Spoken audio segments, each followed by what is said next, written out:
Well, hello, everybody, and welcome. It's that time again as we prepare to celebrate the July 4th holiday this year. It's another best of edition of Matt Connarton Unleashed here on WMNH 95.3 FM. So as we take a little break, we reflect back on some of the most interesting and exciting moments of the show since the last time we did a best of. So here we go. We're going to kick it off this week with a recent conversation on the show that occurred while I had a couple of guests in with me, Dre and Jason Skulls from the band Dead Harrison. And we got a call from a gentleman named Casey the Frog Appreciator, which kicked off a discussion involving Catwoman and Manimal and some other fun things. Lots of hijinks, if you will. It's difficult to explain the clip that you're about to hear. So if you didn't already hear it the first time, well, you're going to hear it now, and you'll understand why it's difficult to really explain what it is you're about to hear. But maybe it's just as well. That would take some of the fun out of hearing it. So here it is, our first clip of the day on this edition of the best of Matt Connarton Unleashed. Hi, welcome to Matt Connarton Unleashed. Who's this? Hey, Matt. It's Casey.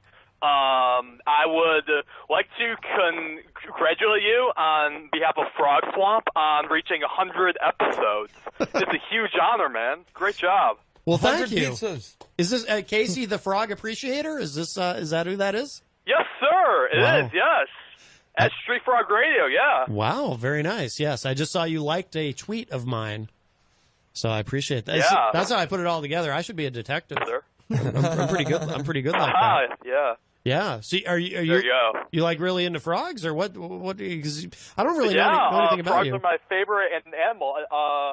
I don't have any real frogs, but I have like 8 stuffed frogs. Yes. So. Do you have a hypnotoad? Ooh, Hypnotoad. Hypnotoad, yes.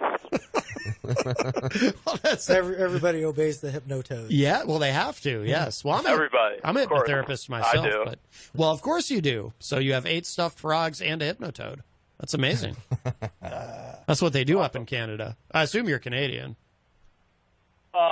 No, I'm from Michigan, but Oh. I do know a Canadian from Vancouver. Oh, you do? Michigan's close enough. I like to think of Canada as northern Michigan. Yeah, me too. Kind of all in that upper area of the globe, like just south sure, of Antarctica and stuff. Yeah. Well, very nice. Well, thank you, Casey. It's an honor. Yeah, as you probably heard, we're going to be in. We're all going to be in part 2 of the 100th episode of Not Even a Show. Yeah. Not even a show.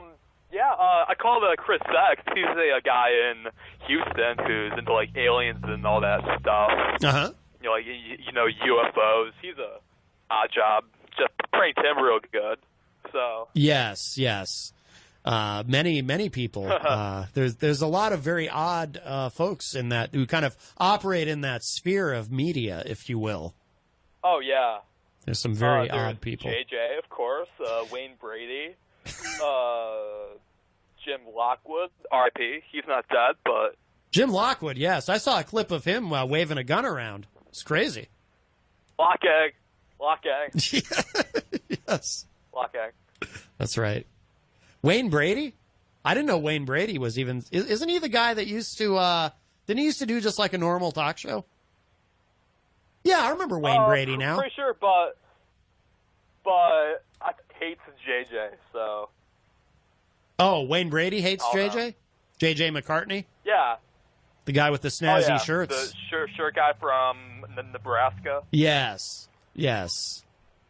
Well, he's a spiffy dresser, that JJ McCartney. But he gets all flustered when people call him. Oh, yeah, shirts. It's all about the shirts. Well, very nice. All right. Well, thank you, Casey. Anything else you want to mention or plug or anything? Or talk about frogs or anything else? The moon is a space station. One, my Twitter is good. I'm on a small hiatus because, it's Twitter and gets stressful, but follow that at Street Frog Radio. And 2, can I have a large pepperoni pizza? Extra pepperoni, no pepperoni? Yes. Oh, I think he hung up. Wait, he wants extra pepperoni and no pepperoni? Right. Well, the thing is, I mean, when you're talking to a gentleman who's really into frogs, I mean, he's obviously a complicated guy. And, he approaches these things with a certain nuance. And, I mean, who says you can't have pepperoni frog? Oh, no. How dare you? Somebody from PETA is going to come running in here and throw fake blood on you. Sweet. That happened to me once. I told this story on the air recently, but you gentlemen might not have heard it. So for a long time now, and before I say this, let me just preface this with, I don't do this anymore, but I used to. I went through a phase where I would sometimes I would go out at night in an all black leather suit, kind of like the Catwoman. Yeah, it was very, very tight. And so one night I'm just out, doing my thing and having a good time. And all of a sudden I hear someone shrieking, "Murderer!" And then I've got fake blood being thrown on me. And then I look up and I realize it's Chrissy Hind from The Pretenders. And then she scurried away, and I tried to catch up to her because I wanted to get her autograph. I wasn't even mad. She ruined my Catwoman suit, but she vanished around a corner or something. But, she does a lot with PETA. So I was like, well, geez, I mean, it's just a fetish. What are you going to do? I'm not trying to hurt any animals, but I mean, I'm pretty sure those cows were going to die anyway. I hope you guys don't think I'm weird or anything. No. But I wear plenty of leather. Yes, yeah. Do you have a Catwoman suit? I do not have a Catwoman suit. Dude, I do wear leather. You should try it.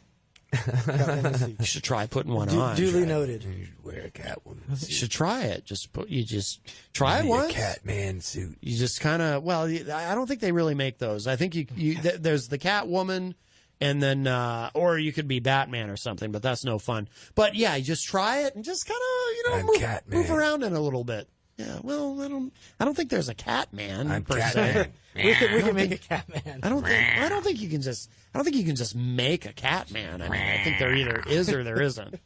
This is a little weird, and that's a little too realistic. Catman. Do you guys remember the show Manimal? Yes, it's funny. I was thinking about that show a couple months ago. I was like, yeah, remember that crazy show?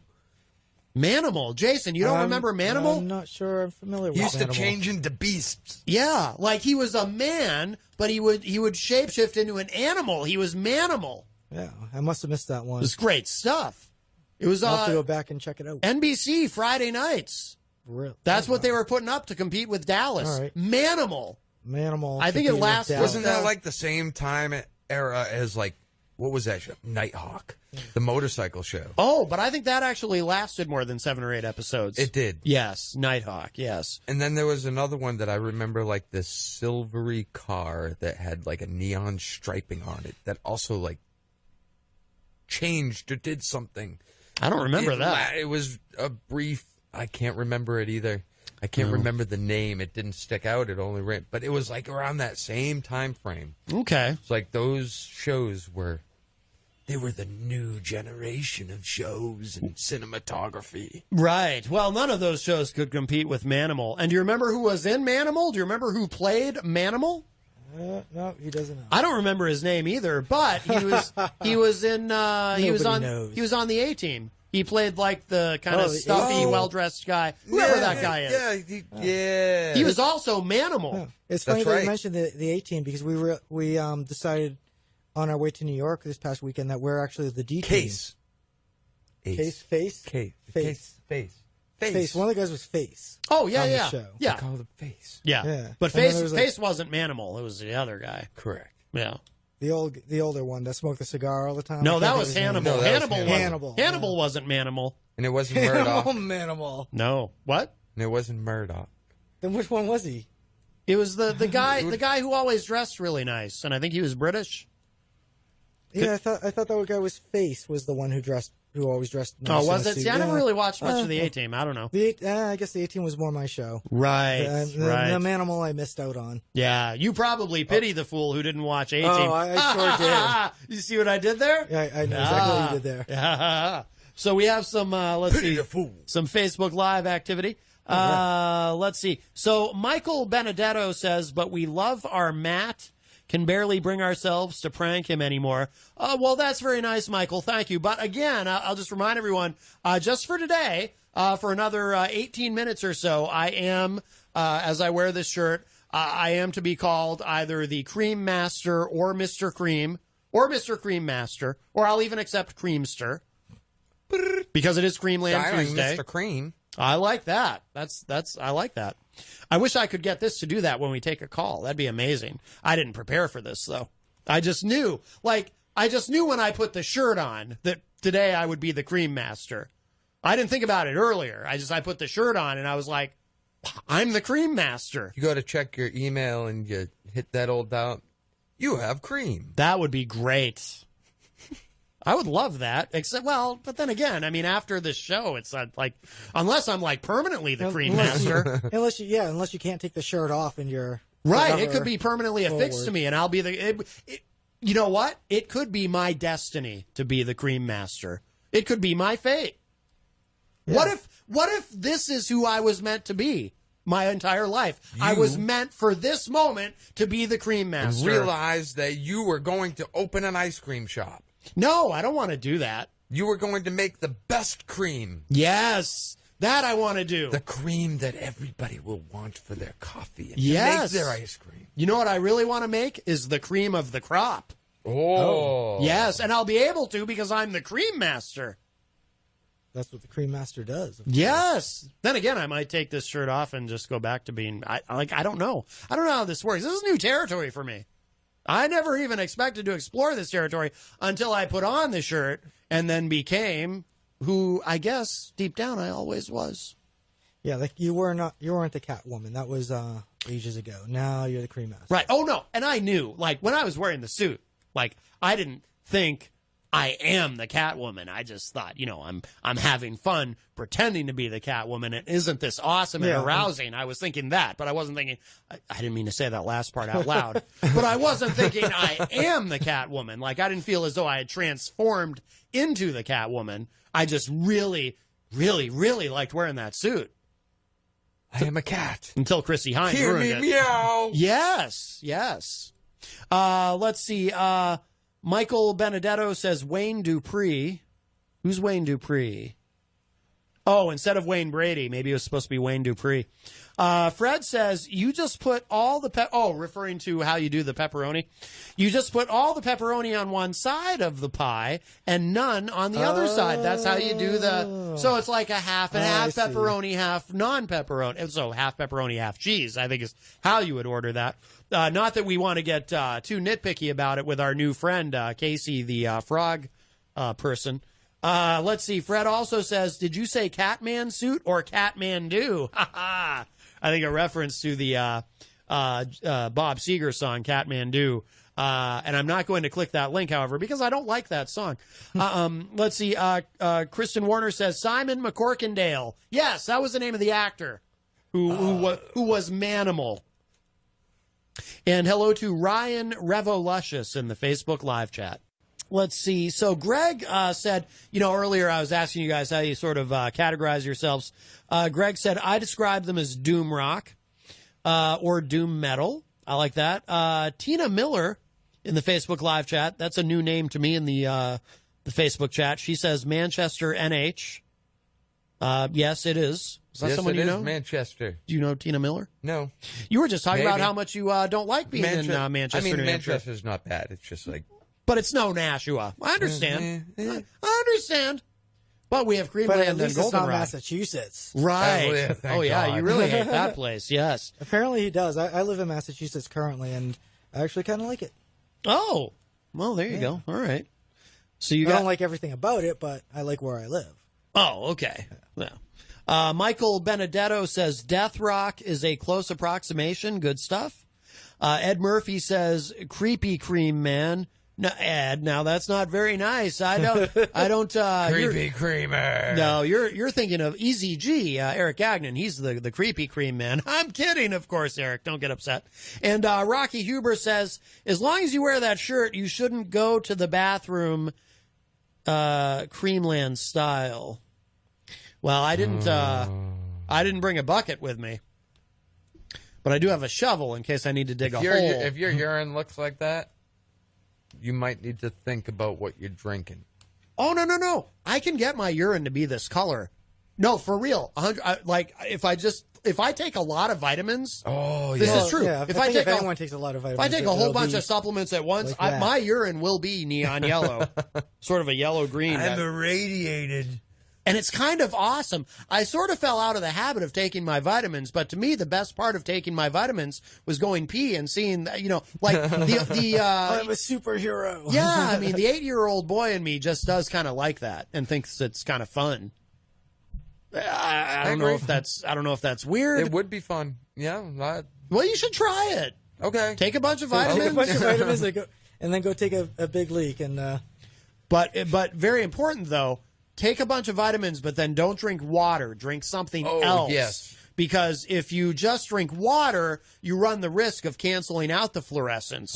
Because, if you drink a lot of water, your urine will tend to be clear, and that's no fun. I mean, it's good for you to drink a lot of water, but if your urine isn't some fluorescent green or yellow, really, doesn't it kind of feel like you've wasted your time? So take a bunch of vitamins. And You then haven't lived until your urine is glowing. Well, yes. My grandfather used to say that, though I think he had dementia. But that really is true. So, well, we should.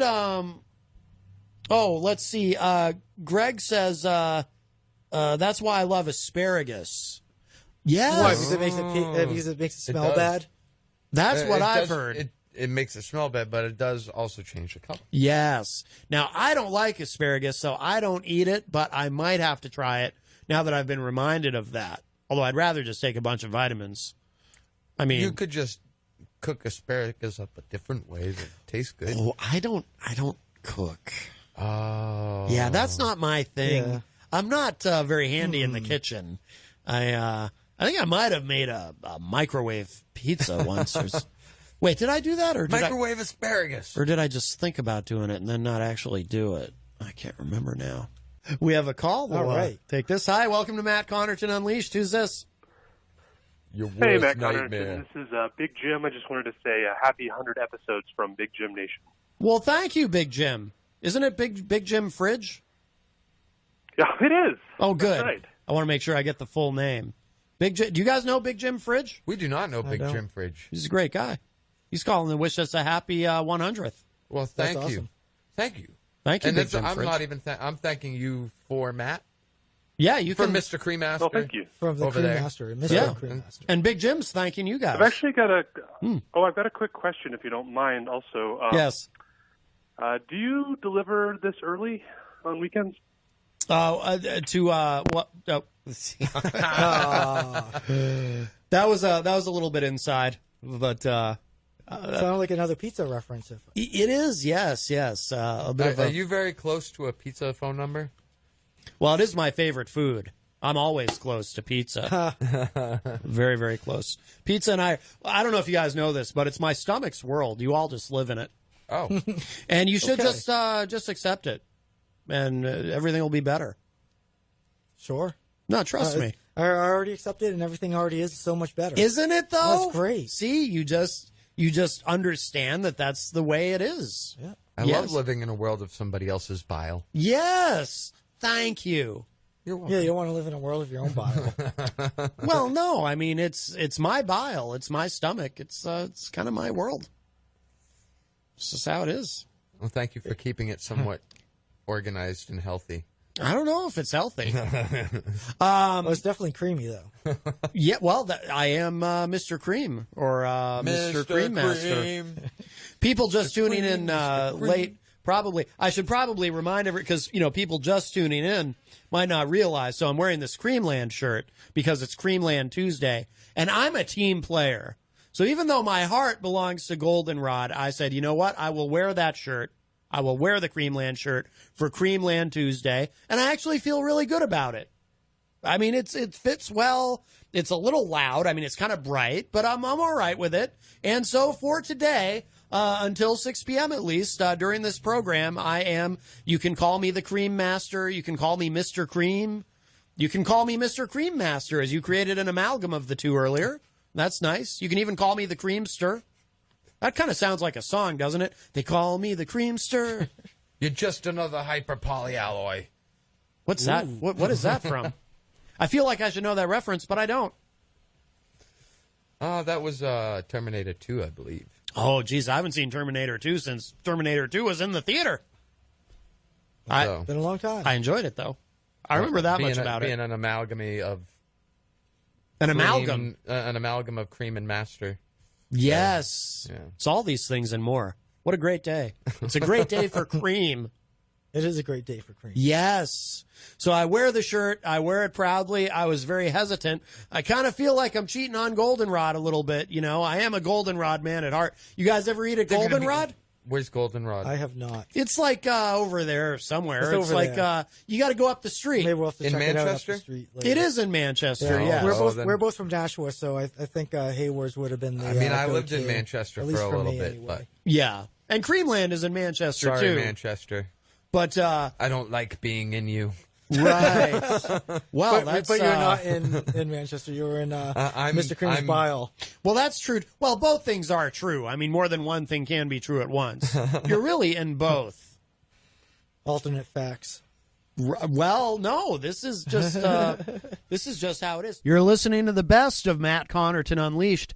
And at this point, as you hear this, you might be wondering, what is all this talk about celebrating the 100th episode? This doesn't make any sense. I mean, I'm terrible at math, and even I could probably figure out pretty quick that there's been way more than 100 episodes of this show. Well, it's not the 100th episode of Matt Connarton Unleashed. It's the 100th episode of Not Even a Show, which is on YouTube and is hosted by Vancouver comedian Chris James, who calls into the show frequently and takes clips from his calls into this show and then uses them on his own show. And that's actually what he's talking about. And you'll hear a further explanation of that in our next clip where Chris James himself calls into the show. Well, here we are, Matt, and we've made it to 100 episodes. Hi, Chris. How are you?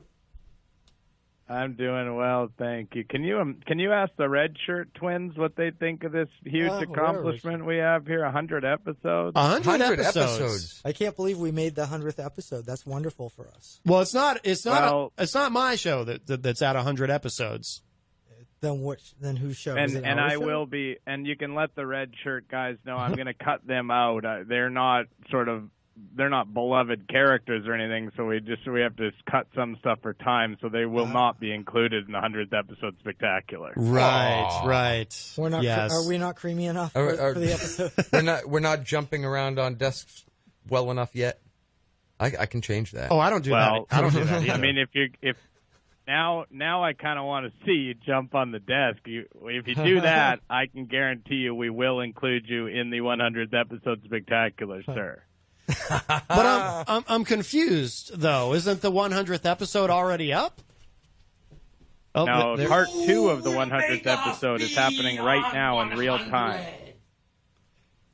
I'm sorry. Say that again, Chris. Andre was jumping on the desk, and because he's really excited, and wants to be part of this 100th episode. It was very Tom Cruise there for a second, but so I didn't hear a thing you said just now. Yeah, I'm waiting for the camera for the feed to catch up so I can see him jumping on the desk. I don't see it happening. Oh, wow! Are you being honest with me? Oh no, I totally am. I didn't know there was that much of a delay. Wow. Yeah, he's gonna be like, Yeah, he actually jumped up on the desk. That happened. Very cool. No, I was saying this is part 2 of episode 100. Oh, I didn't realize there was going to be a part 2. Very exciting. Very exciting. So part 2, the 100th episode. I just saw him jump on the desk. Yeah. Yep. So now you have to put him in. Okay. Yeah, he's in now. Well, hey, Matt, thank you so much for all you've done to help us with the 100 episodes. You're a beloved part of the series. Everybody loves you, and it's nice to have someone so lovable on the channel. Aww. As you know, we got a lot of nasty boys on there. Yes. I'm honored to be included. You thought I was a nasty boy the first time you called me. You thought I was a right-wing shock jock. I don't think I necessarily did. I do call a lot of people that aren't right-wing. It's the right-wing nasty boys that I call, I try to really hassle and cause trouble for. Yes. But as soon as we realize that someone's just a good guy, then we just try to have a little bit of fun, you know? Oh, okay. Well, you are Canadian, and Canadians are nice. Thank you for saying that, Matt. Well, I'm going to let you go now. I just did need to get a clip, and it would be nice. Do you have Hopwood coming in this week at all? I don't know, because I never know when he's showing up. I never know when he's going to be here. He tends to show up unannounced. Yeah. Okay, well, for old time's sake, I'm going to give you one of these. Hey, Matt, can I get a pepperoni pizza? It's on the way. All right. So I should probably explain. So that was a comedian from Vancouver named Chris James. And he calls a lot of different shows and kind of harasses the hosts and stuff. He does a lot of prank calls. And most of the prank calls that end up in his show, which is called Not Even a Show on YouTube, most of the callers or most of the calls that end up in the show are him hassling these really right-wing hosts. And I don't know how he found this show, but that's what he initially thought I was, because I found the very first episode where he included a clip from this show, and he actually introduced me as a right-wing shock jock. And then I think he figured out that he had me wrong, but he still calls, and he does this funny stuff, and he picks fights with a gentleman named John Hopwood, who is a frequent contributor on this show. And Hopwood hates him. Like, he'll take off his headphones and everything. And it's not that John doesn't have a sense of humor. He just doesn't have a sense of humor when it comes to Chris, apparently. So what happened is, Chris had been calling the show, usually once or twice a week and doing these prank calls. And then over the weekend, see, I always wondered, is he doing like his own show or something? Is he doing something with this material? I didn't know who the guy was. Couldn't figure it out. I tried a little bit. I didn't do any detective work or anything. And then over the weekend, I see this video show up on my YouTube feed from, I don't know if you guys know a show called The Majority Report with Sam Cedar. Sam Cedar's a liberal host. Yeah. So he's one of the shows that I subscribe to online. So it shows up in my YouTube feed, a clip from The Majority Report, something about Sebastian Gorka gets prank called on his show. And I don't know if you guys are familiar with Sebastian Gorka, but he was part of the Trump administration for a bit. And that Gorka. Yes, and I personally find Gorka to be really detestable and gross. So I see that title, I'm like, he is a Gorka. What do you expect? Yeah, and he talks like this. I'm Sebastian Gorka, which is a horrendous impression of him. But anyway, but I hate him. So I see this title, and I'm like, oh, somebody prank called Sebastian Gorka. I got to listen to this. So I click it, and Sam Cedar and his co-host are kind of setting up the clip, and then they play the clip. And I hear the caller's voice, and I recognize the voice and the cadence immediately. And I was like, oh, my God, that's the guy who calls my show. I couldn't believe it. And that's how I found out, completely, by happenstance. If I hadn't seen that video show up in my feed, I never would have even figured it out. And then, at the end of the clip, they're talking about him, and they're like, yeah, his name's Chris James. He's a comedian. He has a show on YouTube called Not Even a Show, which I highly recommend. It's very funny. And then, so then I'm like, I went through the videos on his YouTube channel, and I found every single one that included a clip of him calling this show, and I shared them all out on the Matt Connarton Unleashed Facebook page, because they're all time-stamped and everything, and it's great stuff. It's really funny. It's awesome. Yeah. And, so now I know his name and everything, and he's very funny. I recommend. He also does stand up, and his stand up is very funny. He's a comic up in Vancouver, and so my only worry though is I hope he still calls. Well, he called today. I hope he still calls in the future. I'm sure he will. Well, I just hope from his point of view, it's not like, oh, it's not the same now that Matt knows who I am. I can't have fun with him anymore. Yeah, I mean, I think he'll still call. No, he should, and just next time, maybe just make it a little crazy on him. You know what I'll have to do the next time John Hopwood is here, his nemesis, or really more, he's Hopwood's nemesis. I'll have to tweet him and hope he sees it in time. Sorry, John, if you're listening, but yes, I'm plotting against you. No, it's just funny. No, and John Hopwood, for the record, is a very good friend, and I love him dearly.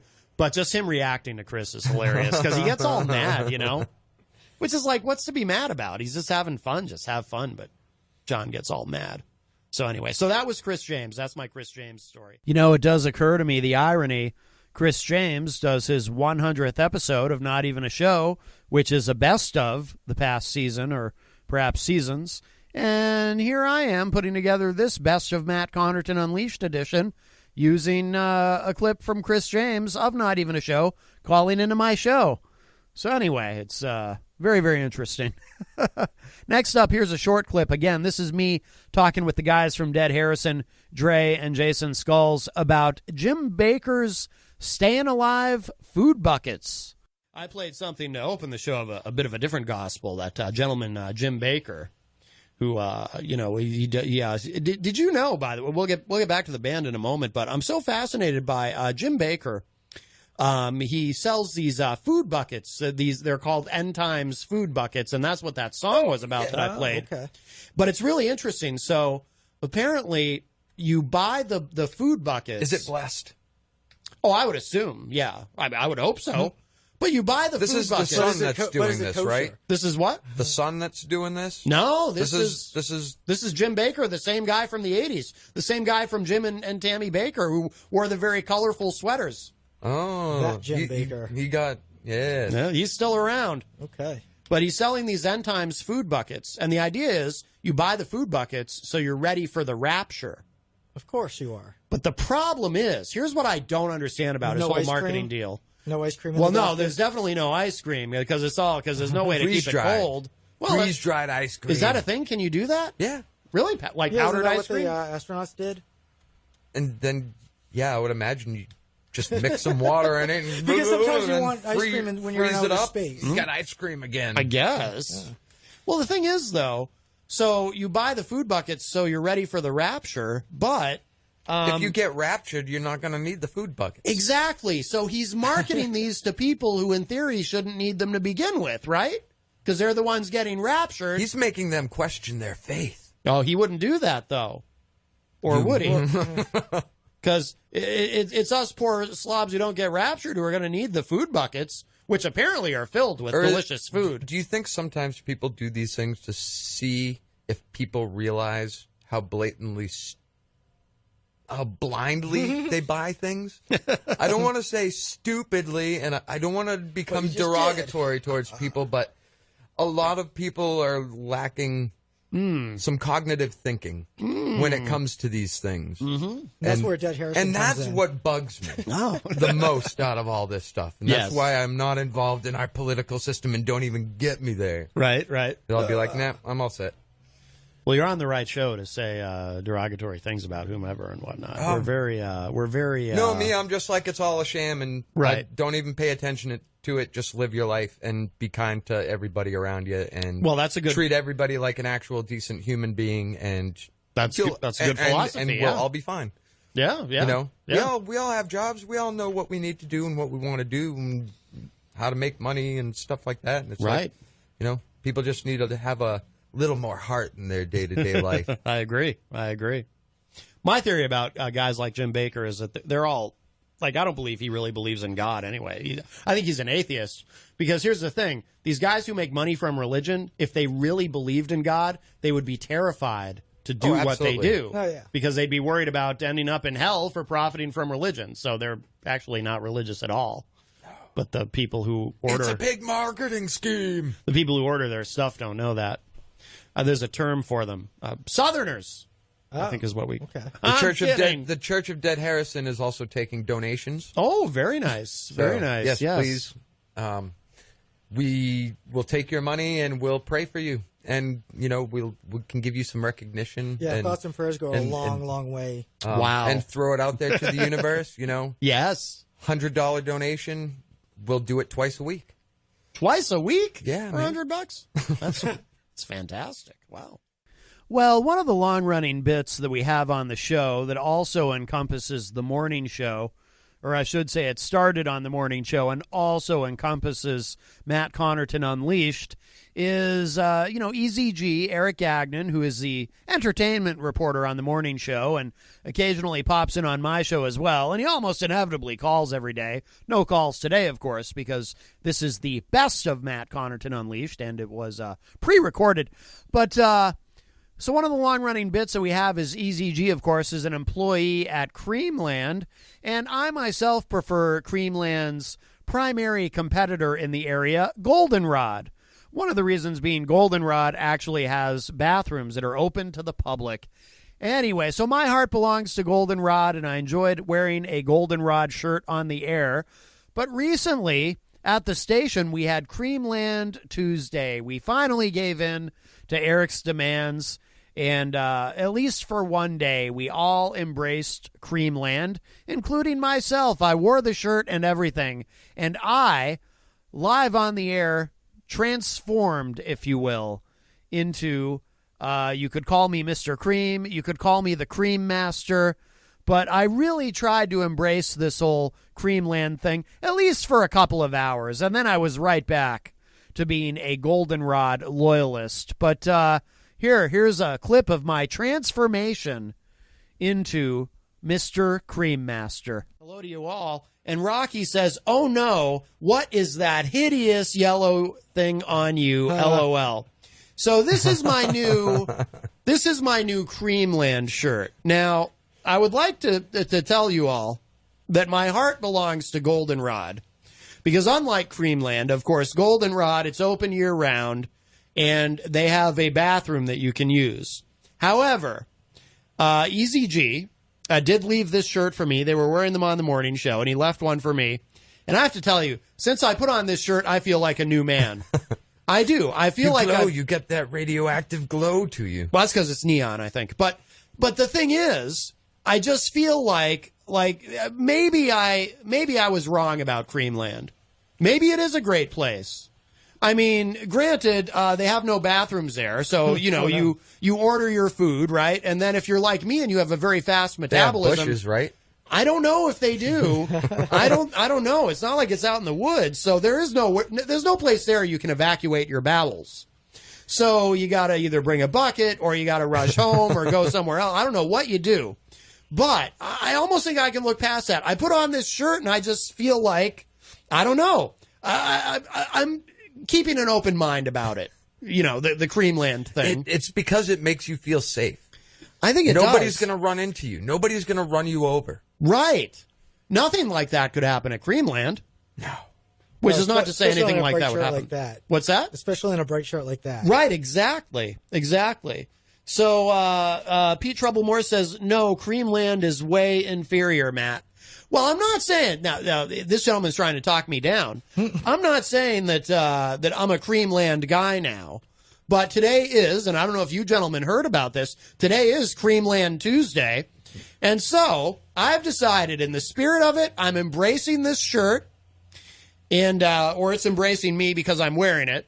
And if everyone doesn't mind, I would like, if you could, for the next couple of hours, both you gentlemen and everyone who calls, rather than referring to me by my given name, if you could please call me either Cream Master or Mr. Cream, I would greatly appreciate it. Yes. Mr. Cream Master. Yes, thank you. You could combine them. Yes. Or even the Creamster. Although Creamster sounds a little familiar, if you know what I mean. We want to, but anyway, let's take this call. I have a feeling I might know who this is. Hi, welcome to Matt Connarton Unleashed. Who's this? Hello? Oh, hello. Hey, it's Easy G. Easy G has the shirt. Easy G, of course, has theme music.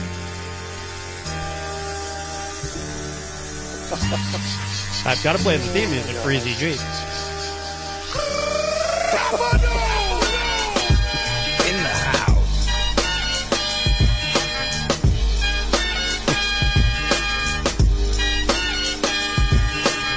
Your time is up, my time is now. You can't see me, my time is now. It's the franchise where I'm shining now. You can't see me, my time is now. In case you forgot. See, we have to play that because it's Easy G and his time is now. As I You spoke go to- easy. This time. Yeah, oh yeah. Yeah, thanks for wearing the shirt today, Matt. I'm sorry, Mr. Cream or Cream Master. Yes, please. I like it when you call Oh, me boy. Cream Master. Cream Master. I like that. I like the way it sounds. Yeah. He is the And as I Cream told, Master. as I Yes. told Peter White earlier, you're the best. I'm the best. Wait, does that mean you Yeah, like me? he's trying to pit you against me. Does that mean you like me better than Peter? Against Peter. He says that there were 3 people in a boat.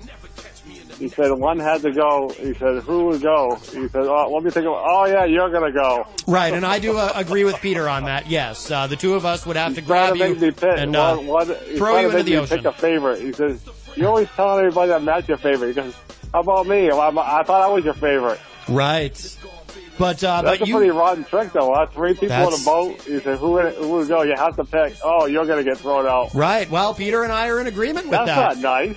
Easy G, I'm sorry, but we would have to You wouldn't take do you that to and, me, Matt, would you? Well, no, Peter would have to help me. I can't lift you myself. So Peter and I together would toss you into the ocean. If we had Oh, to. boy. Either that or we'd kill you and eat you. Whatever we had to do, basically. Oh, boy. Is that upsetting, the idea of Peter and I eating you? What are we That's going to do not with what that I Peter wanted White to guy hear. anyway, you know? Oh, my God. So anyway, hopefully it never comes He's to that, something else, ECG. isn't he? Who, Peter White? Yeah, he's something else, all right. He's something else, but I'm the best. You said I'm the Yeah, he best. finished the show He finished the show today. I don't know if you heard it. He says, I don't care to see you ever again. I did hear him say that, ECG. He was very mean to Yeah, you. that's not very nice. I know. You would never say that to me, would you, Matt? I actually would never say Oh, that Cream to you. Yes, please. I am the Cream Master for today only. And no, I would never say that to you, EZG. That's I might talk about There throwing go. you That into the. means you're the best, Matt. I might talk about throwing you into the I'm gonna ocean hit the dishes, or killing have a great you, show. killing you and eating you. But no, I would never say that to you. Thanks, EZG. All right, there you go. EZG. He works at Creamland. He's obviously very excited. He wasn't expecting Mr. Cream or the Cream Master today. I don't think. It's more than he bargained for, gentlemen. Did you get to make some ice cream? No. Then how can you be a Cream Master or you're a Cream Master judger? I'm all. I do all the things, much like yourself, Andre. Yes. Master Cream does all the things. That's right. Master Cream does all the things. And I do want everyone, just so we're clear, though, there's no sexual connotation with that. Some people have dirty minds. Creamland is a nice family place where you cannot use a public bathroom because there is not one. But other than that, you know, you can't, like, I really do have a fast metabolism. Like, I eat, and I'm like a cat. I eat, and then I have Maybe to there poop. needs to be a petition for porta potties. I think that would be a fine idea. That's a great idea. There should be. There should be 2 of them at least, a male and a female. Well, I don't know. Yeah, it's not really gender anymore, I guess. That's on PC. There could be several Just keep 2 clean porta potties. Right, just 2 non-gender simple. specific porta potties on the premises at all times. I think would be lovely. Equipped with hand sanitizer, of course, because eventually it will be cold and flu season again. Although they'll be closed then. They're only open during the warm months. Ah. Yes, The yes. warm months are the best months for ice cream, then. Right. That's very true. Apparently that's their Even though specialty. there are people that love their ice cream in the winter, Yes. Well, those people are strange. they're just crazy. I bet EZG likes his ice cream No, in the winter. I eat ice cream once in a while in the winter. Do you? Once in a while. Well, that's, You know, sometimes you're just like, no, it's okay. warm in Yeah, here sometimes right just want a little now, ice cream, and I yeah. want to have something cool. It's warm in here, huh? It's humid. You know, It is notice a how little humid it sticky is? today. It's crazy. So there you have it, my short-lived transformation, temporary as it was, into Mr. Cream Master. But I am, and always will be, a goldenrod man. You're listening to the best of Matt Connarton Unleashed. Next on the show, we recently had on Mark and Justin, also known as Tego and Cuffington, their stage names, as it were, from the Abstract Transmissions podcast. I was recently a guest on their show and was very happy to have them as a guest on mine. And while there, Mark got into a discussion with one of our favorite callers, of course, Q, who calls on a regular basis. And, of course, Q talks about working deep and the deep state, working against the deep state and so forth, and is very, very enthusiastic about our president and so forth. And Q and Mark started to really kind of get into some things. I kind of sat back a little bit, as did Justin, and just let them argue. And it got a little personal in terms of some of Q's criticisms of Mark. It got a little heated, but I'm going to share that with you next. Here is that clip on the Best of Matt Connarton Unleashed. Hey, this is Q. It's been a while. Oh, my goodness, Q. It has been a while. I, my friend, have been very concerned about you. Yeah, well, I've been doing my research. You know, I'm working with the re-election campaign for Donald Trump. You know, on an informal basis. Yes, well, but you got to love this guy. The way he's worked that deal out with Mexico. Democrats won't give him the wall. He negotiates directly with the Mexicans. We got a wall down there on the southern part of Mexico, a wall of military people keeping those migrants out. That's the main thing. So I guess we would, Q, we would probably say then, close enough? Well, it works for me. You know, yeah. I know it don't work for you because you think we should, just open the border. You know, this is all going to benefit America. It's going to make America good. Mm-hmm. We let anybody in here, but I'd like to ask you a question. Yes, Q. 100,000 people at the border coming across. They get arrested, they get detained, they get let go, then they get lost. They never show up for that hearing, right? Right. Yes, they disappear into the night. Yeah. So how is that a good thing? Well, I suppose that's not, Q. You got me there. You got me there. Yeah, it's not a good thing. And, these migrants, yes, and these illegals, there are millions of them. Nobody knows how many are here. Well, They just estimate it. You did say there's And millions. who knows if those estimates are correct? But let me ask you a question. Right. Let's say there's, like 15 million migrants here, illegals, from south of the border mostly. These people, they have families, they have kids. These kids go to public school. Right. Let's say 15 million migrants have 2 million kids. Ooh. What's 2 million times $17,000 a year for those public education costs? I'm terrible at math, Q. I have no idea. Yeah, well, you got a cell phone. You can add it up. It's a lot of money. Yes. Oh, I don't. It's a lot of money. I don't dispute that. And the taxpayer is footing the bill. Now, you tell me how somebody who can't speak English, at least not very well, right, who doesn't have any skills to speak of, many of these women coming up with their children, what skills do they have? How many, what are they going to be working doing? Are they going to be paying any taxes? Well, of course. They're going to assume somebody else's identity, or they're going to work for cash mostly. Oh, well. Yeah, maybe they're going to pay some sales taxes on things they buy. Right. You give me a number on how much this illegal alien problem is costing taxpayers. Give me your estimate. You study this. You spout off about it on your show. Oh, I'm not good with... pretend like you know something. I'm not good with numbers, Tell me, what's the number? Actually, Mark and... How much is it costing? Well, hang on. Mark and Justin are here. One of these guys might know. You guys can go ahead and put those headphones on. I'll bring your mics up. We're talking... Are you familiar with Q? QAnon? QAnon? He's working in the deep state. I am. I'm working for Trump, and I'm trying to make America great again. Yes. But I think Trump's right. America's full. We don't need more people in this country. We need people that can add value. Right. Not people from El Salvador who have no skills, who can't speak English, who will probably never pay any tax. And the idea of amnesty, this is a crazy idea.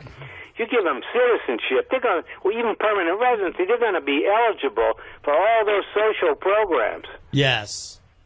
Yeah, well, you think, you're patronizing me like you always do. You got that smug attitude. I'm very familiar with that. You think you know everything. But, tell me, what is the real bill for welfare in this country? Many of these people are going to be on welfare. They'll have assumed identities. They'll be applying for food stamps. No, this is Mark. My name is Mark Smith. Nice to meet you. I'm a co-host of Abstract. I'm not sure it's nice to meet you. Oh, well, it might be. I'm a very open to ideas kind of guy, so... you're open to ideas? Okay, how much is all this welfare going to cost the taxpayer? Oh boy, How much? I don't know. I mean, I'm somebody personally that's unfortunately on disability as of recently. Another freeloader. Yeah, you're coming on that show because you don't have a job. Oh, yeah, that's great. No, you're the guy that I really want to talk to because I'm trying to figure out how to get on disability myself. I like that check rolling in. Well, no, I'm not really glad to be on it personally. I'm a libertarian, and I have a real hard time accepting the fact that I have to, unfortunately, rely on the system. So that's great. That's great. That really gives me a lot of confidence that things are working pretty good for the tax-paying public of the United States. You getting food stamps still? You on that program as well? I am, unfortunately. Yeah. Oh yeah, and you're probably getting Medicaid or Medicare, right? I am. Yep. All of the above. Well, what's right? the bill for that? You're one guy. What's the bill? At least you were born in this country, so you're eligible. Not like those migrants that are coming up by the thousands. What's the bill for your welfare costs, your disability costs, your food stamps, your housing subsidy, whatever? What's the bill? How much is it worth? I couldn't tell you. I genuinely don't know.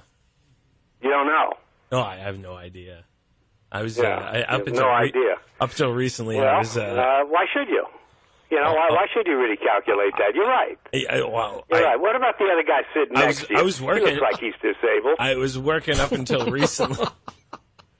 No, he works at Hannaford, Mentally. and he's working pretty hard, but he does struggle with some things. I mean, I personally got let go from a job because of my inability to get to work, and I had some issues where I was kind of let go because of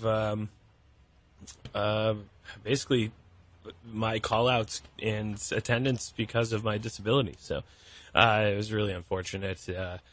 But, I was unexpected. I've been in the appliance industry for 10 years, and hey, now I'm, trying to turn a new leaf and do what I can, and it's hard. I have a lot of pain flare-ups throughout the day, and struggle with my own stuff.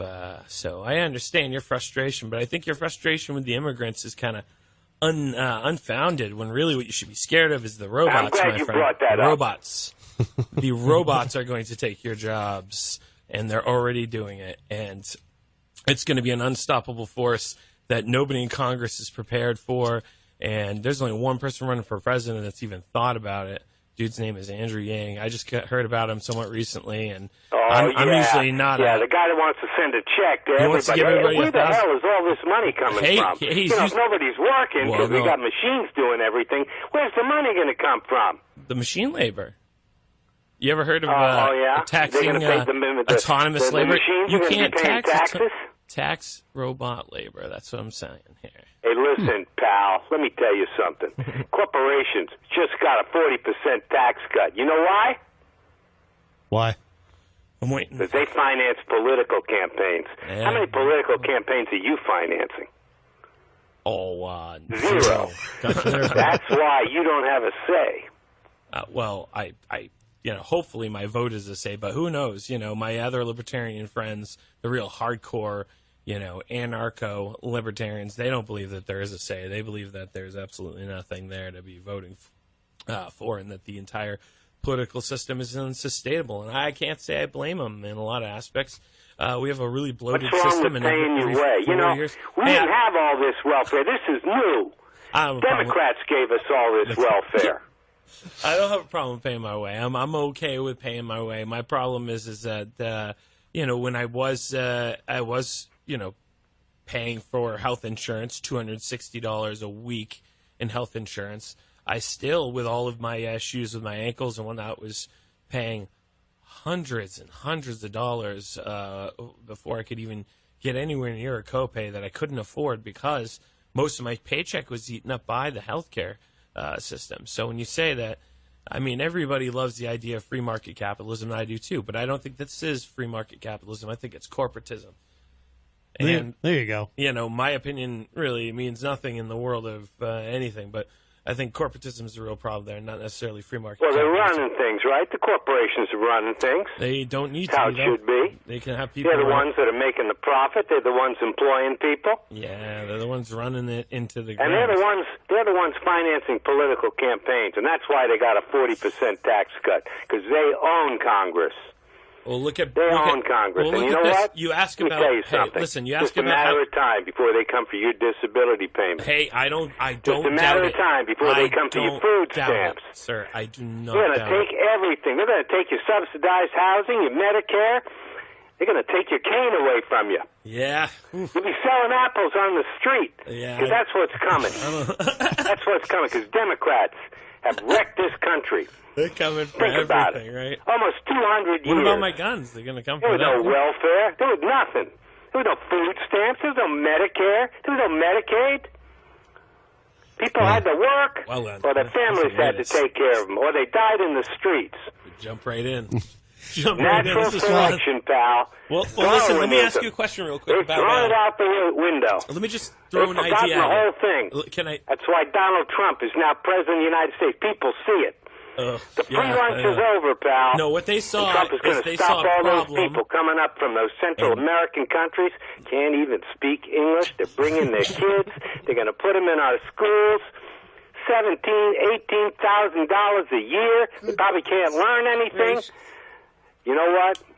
I kind of agree with you on one thing. It's all coming to an end, but it's not going to come to a good end Listen, for the people. it's They can't real figure out scary. how to Think make about some this. money. In 6 to 10 years, all the jobs will be gone to automation. All of them. 6 to 10 years. Well, not Wow. all jobs. Well, Sorry, I was gonna 30 say. to 30. That's a real single one. every single Is gonna job. be done. 30 to 40% of all jobs are going to be gone in 6 to 10 years. Wow. And that's a real easy calculation. I think it's going to be more like 50%. Wow. But automation is taking away everything. Your truck driving jobs all gone, and that's going to happen in 2 years. Retail jobs Oh, you know, are gone I've heard already. that. Yeah, you really think these trucks are going to drive themselves? Well, they already did. I got my doubts about that. You know, these planes, Look it up. these Do you have- commercial do you- aircraft, sir, they do you have drive the internet? themselves, but they always have pilots Sir, in can there I in ask case you a something question? goes wrong. I'm They not got being two of them in condescending. there. I'm not being condescending. Do you have the internet? Condescending? I'm not being condescending. What I'm saying is, do you have the internet? Do I have what? The internet? The internet, the interwebs, the Of course I have the internet. You think I'm some kind of dumbbell? Well, no, I don't. I'm just asking you if you Of course do. you're being condescending. No. My question was going to be: have you researched any of that regarding the trucks? Because there's a cool little thing if you look on like any of the news stations recently, where a truck by itself, without a driver, drove all the way across country without having any issues. It got from point A to point B with zero problems. It was all a big. You know why test that and- made the news, pal? You know why that made the news? Why is that? Because it doesn't happen very often. Well, no. Have you seen all these car crashes? You know, I don't believe we're going to be losing 40% of the jobs. I don't believe we're going to be doing that, but I do believe what the happens if you're corporations are wrong? running this country, and that's a good thing. Because corporations know how to make money. Oh, they know how to take care of us, right? They know what's best. How to jack the Well, they took pretty insulin good care of prices you when right you were up. working, right? Huh? What's that? Corporation took pretty good care of you. You got that No, I wasn't. that whole package. I You know, wasn't- nope. your ankles got bad. You can't. Now, what was your job exactly? I sold appliances, but not at a corporation. It was a local mom and pop. You sold appliances. Is that what you're saying? Yes, I sold appliances. Yep, that job's gone. Why by can't you do automation. that in a wheelchair? That job's gone by automation. That job is a perfect example of another job that's going away. Sears is gone because all the malls are going. Lowe's and Home Depot. I was a field sales manager for Samsung home appliance also for almost 4 years, and doing that, you go into these different places and you can't find anybody in there to talk to train or whatever. Right. Once you do find somebody like, oh, I'm from paint. You're like, well, where'd so-and-so go? Oh, he's in paint. Well, why? Because we're all supposed to know a little bit. No. Appliance is a specialty industry, and these guys are making some bad decisions. But now they're getting rid of that entirely. They're just going to have everybody know everything, and they have a kiosk that's dedicated now, an AI kiosk. So a robot can help you there. And when you go to Lowe's, who knows? They're shortening their staff. I don't know what they're doing, but eventually I would imagine they're probably going to go the same way because Yeah. it's easier. It costs less money. People cost money. People cost a lot of money. They harass other people. They get sick, call out, or unpredictable. You don't have any. You have no faith in our president, Donald Trump. He's going to be bringing all these jobs back from China. No, whoa, Vietnam, not zero faith. I have negative faith. Everywhere. They're all I have coming negative back. 150%. We're going to be making faith. clothes here. We're going to be making shoes here. He's going to really? make America Do you, great you want to again. know what he did with the Forget about that, 'cause appliances? You You say wanna hear you're a something funny? libertarian, but He said I'm not buying that. He went to Samsung I'm not buying and that.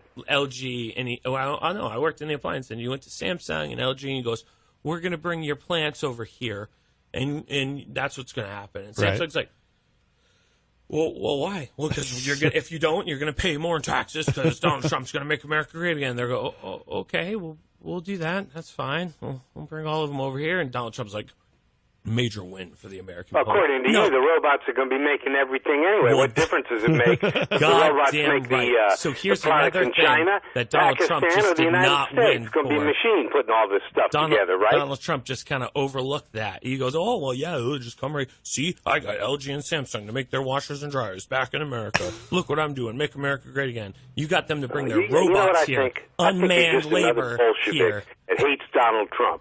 Who's that? Who's You're that? afraid he's going to take your disability payments away from you. Yeah, I am Afraid afraid you're of going to lose that free Medicare. I am afraid that I he's get going to it. take away I know where you're coming basic from. functionalities from people who genuinely need it. I am. I think he's also got zero to say about really anything regarding the American public. I think he is probably the worst person to ever come near that office ever, in my opinion. He's a terrible I rest my narcissist. case. You hate Donald Trump. I You don't got hate a him. fabulous economy, I right? don't hate him. Greatest ever. I don't hate Never him. had an economy this good in the history of the United States. Look at the stock market. I'll let you continue. I was just- All-time highs. And you're bitching and moaning and complaining. Yeah? I You're am. just a barking dog out there. I am, but you know what? I definitely want to give you some time to speak there. I was just saying that I don't hate him. I just don't respect him, and I don't see value in what he's doing. I think he's tearing us apart at the fabric, and I think just with a little bit of campaigning that I've done for Yang, because he is as close to an independent that I've seen in the Democratic Party ever. He's the Chinese that wants to give everybody a free check. Chinese. Put everybody on For the welfare. love of Christ. What a great idea. Where the hell is that money coming from? Chinese. I would love. Oh my God, that blows my mind. Hey, listen, I don't. Where's that money coming from? It's going to come from AI gains from the top of Yeah, right. what's being wasted. Right, You know? yeah. You know, Amazon I've added up all these Amazon welfare made costs. $20 billion in profit last year and paid zero in tax. $20 billion That's is less than nothing. you did, I bet. You know what the welfare bill is in this country? Just the Medicaid bill. Well, it's that's like the point. $400 It's to get billion a year, nearly half a trillion. You That's give our welfare, give everybody Medicaid. $1,000 a month. That's You're that's gonna eliminate government all health that insurance, problem. for which nobody pays a dime. And what about the subsidized housing? Food stamps. You know how many people are on food stamps? 40 million people are on food stamps. The whole country's fat. They don't need more food. And then we turned our schools into restaurants. All these kids are on some kind of subsidized breakfast and subsidized lunch. What the hell is that? And now we have Democrat candidates that want to cancel all the student loans. You know, they want to make college free. Well, it I ain't agree, going to be that's not free. gonna do anything. These professors aren't going to be teaching in these universities if they ain't getting paid. So somebody's going to have to pick up that cost. It's all nonsense. It's just that communist Bolshevik mentality, you know, trying to assert itself and destroy America when Donald Trump wants to make it great. I got no respect for what's going on today. Well, listen, I'm real busy. I got to do some research. I'm working with the Trump campaign committee to reelect Donald Trump. Yes. And you know what? You can't fault him for what he's doing. He didn't take your disability check away. Not yet, anyway. It's coming. Oh my goodness. You have to understand. Q's a little harsh. He's been busy fighting the deep state, so he takes up a lot of his time. Yeah, it's made him look what the grizzled. deep state's done. Medicaid, $400 billion a year. Maybe it's $500 billion. It's hard to get real numbers. I mean, what do you think all the subsidized housing costs? You know, that ain't free. And the food stamp cost, that's I like the idea tens of billions of dollars. It's a lot of money. It's got to come from somewhere. You know, Elizabeth Warren, Bernie Sanders, these are two communists. They want to give everybody everything for free medical care. Hey, let me tell you, it ain't going to be free. These doctors, they want to make a buck. That's why they're doctors. And they ain't working You don't think for they're free. doing that right now? That's all I got to say. I got to run now. All right, Q. It's good talking to you. Happy existing. Try to figure out how to get in a wheelchair and make some money, okay? That's it. All I'll right. see you. Bye-bye. All right, Q. Bye-bye. That was our friend Q. Wow, he's hard Fire right, it up. hard right conservative. Huh? Well, you know, he's fighting the deep he's fighting the state. deep state. Yeah. Oh boy, is that the thing? I mean, he was. I think he was right about one thing. You know, I mean, Trump is trying to bring back certain industries. For example, I think with coal, they're going to take out clean coal, meaning they're taking out coal. They're going to clean it. See, so it's not like Trump isn't doing anything about you know, trying to bring these jobs back. They're going to take out that coal and clean it. They're going to clean the coal. Yeah, I don't think so. Are robots going to clean the coal? All right, I really enjoyed that, getting to hang out with the guys from Abstract Transmissions. And you're listening to the best of Matt Connarton Unleashed. Of course, the show is live, usually, weekdays, 4 to 6 p.m., right here on WMNH 95.3 FM. And, of course, when the show is live, you can also see it on Comcast 97 in Manchester, streaming worldwide at WMNHradio.org, and on Facebook on the Matt Connarton Unleashed Facebook page. And let's keep it going. So now I'm going to share with you, getting back to Chris James from Not Even a Show, the full story of how I discovered his true identity and intentions when calling the show. This is a pretty interesting tale. So if you missed it the first time, here it is again. And if you heard it the first time, it bears another listen. I think this is one of the most unique and interesting things that's ever happened in the history of my show. So here it is. For those of you who pay attention to the Matt Connarton Unleashed Facebook page, you might have noticed this. Or if you're following me on Twitter, at Matt Connarton. And my Twitter game is weak. So if you don't bother to follow me on Twitter because you're thinking, why bother? That guy doesn't tweet much. I'm really working on changing that, my friends. But I did end up tweeting this weekend and posting a lot of things on the Matt Connarton Unleashed Facebook page. And here's why. If you haven't seen it, so if you're a longtime listener, you might know that there's a gentleman who calls into the show on a regular basis. And he started calling several months ago, and he and I got off to kind of a rough start because the first time that he called, he did this thing where, you know, he acted like he was really excited to be on the show and whatnot. And I kind of suspected he was toying with me at the time because he was a little too excited. And, you know, and I kind of felt like, this is leading to something. And then he started swearing, you know, and I had to, of course, we're on an 8-second delay here. And, you know, because we're on FM terrestrial radio and FCC regulations say we cannot have any potty mouths on the air. So I had to hit the dump button on that, you know, activate the delay and then hang up on him. But our relationship on air evolved. More on that in a moment, but let's grab this call. I have a feeling I know who this is, and I don't think it's whom I was just talking about. But hi, welcome to Matt Connarton Unleashed. Who's this? Hey, this is EGG. Thought I might be hearing from you. Got your theme music?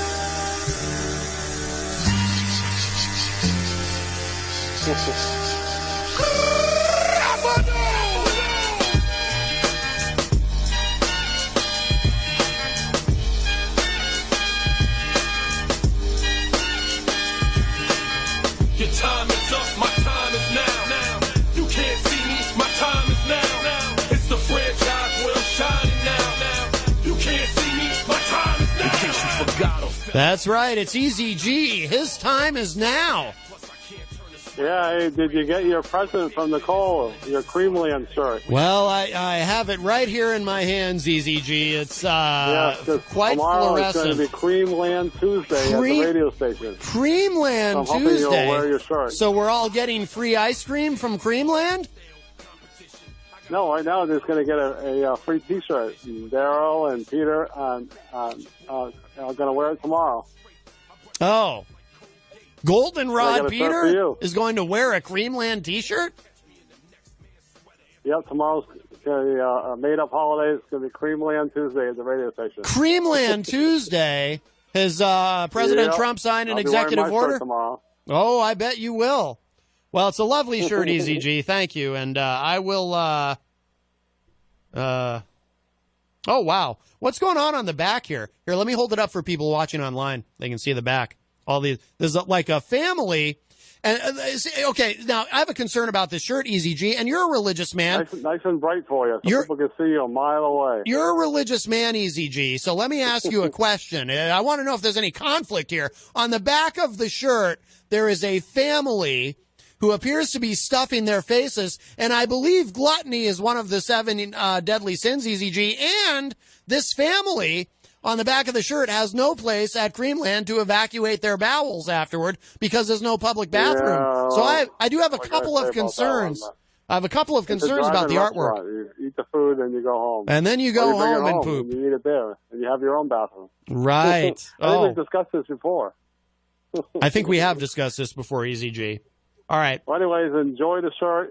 I'm already enjoying it.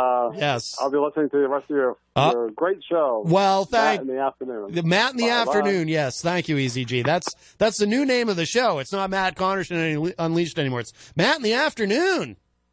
All right. What a lovely shirt. Thank you, Easy G.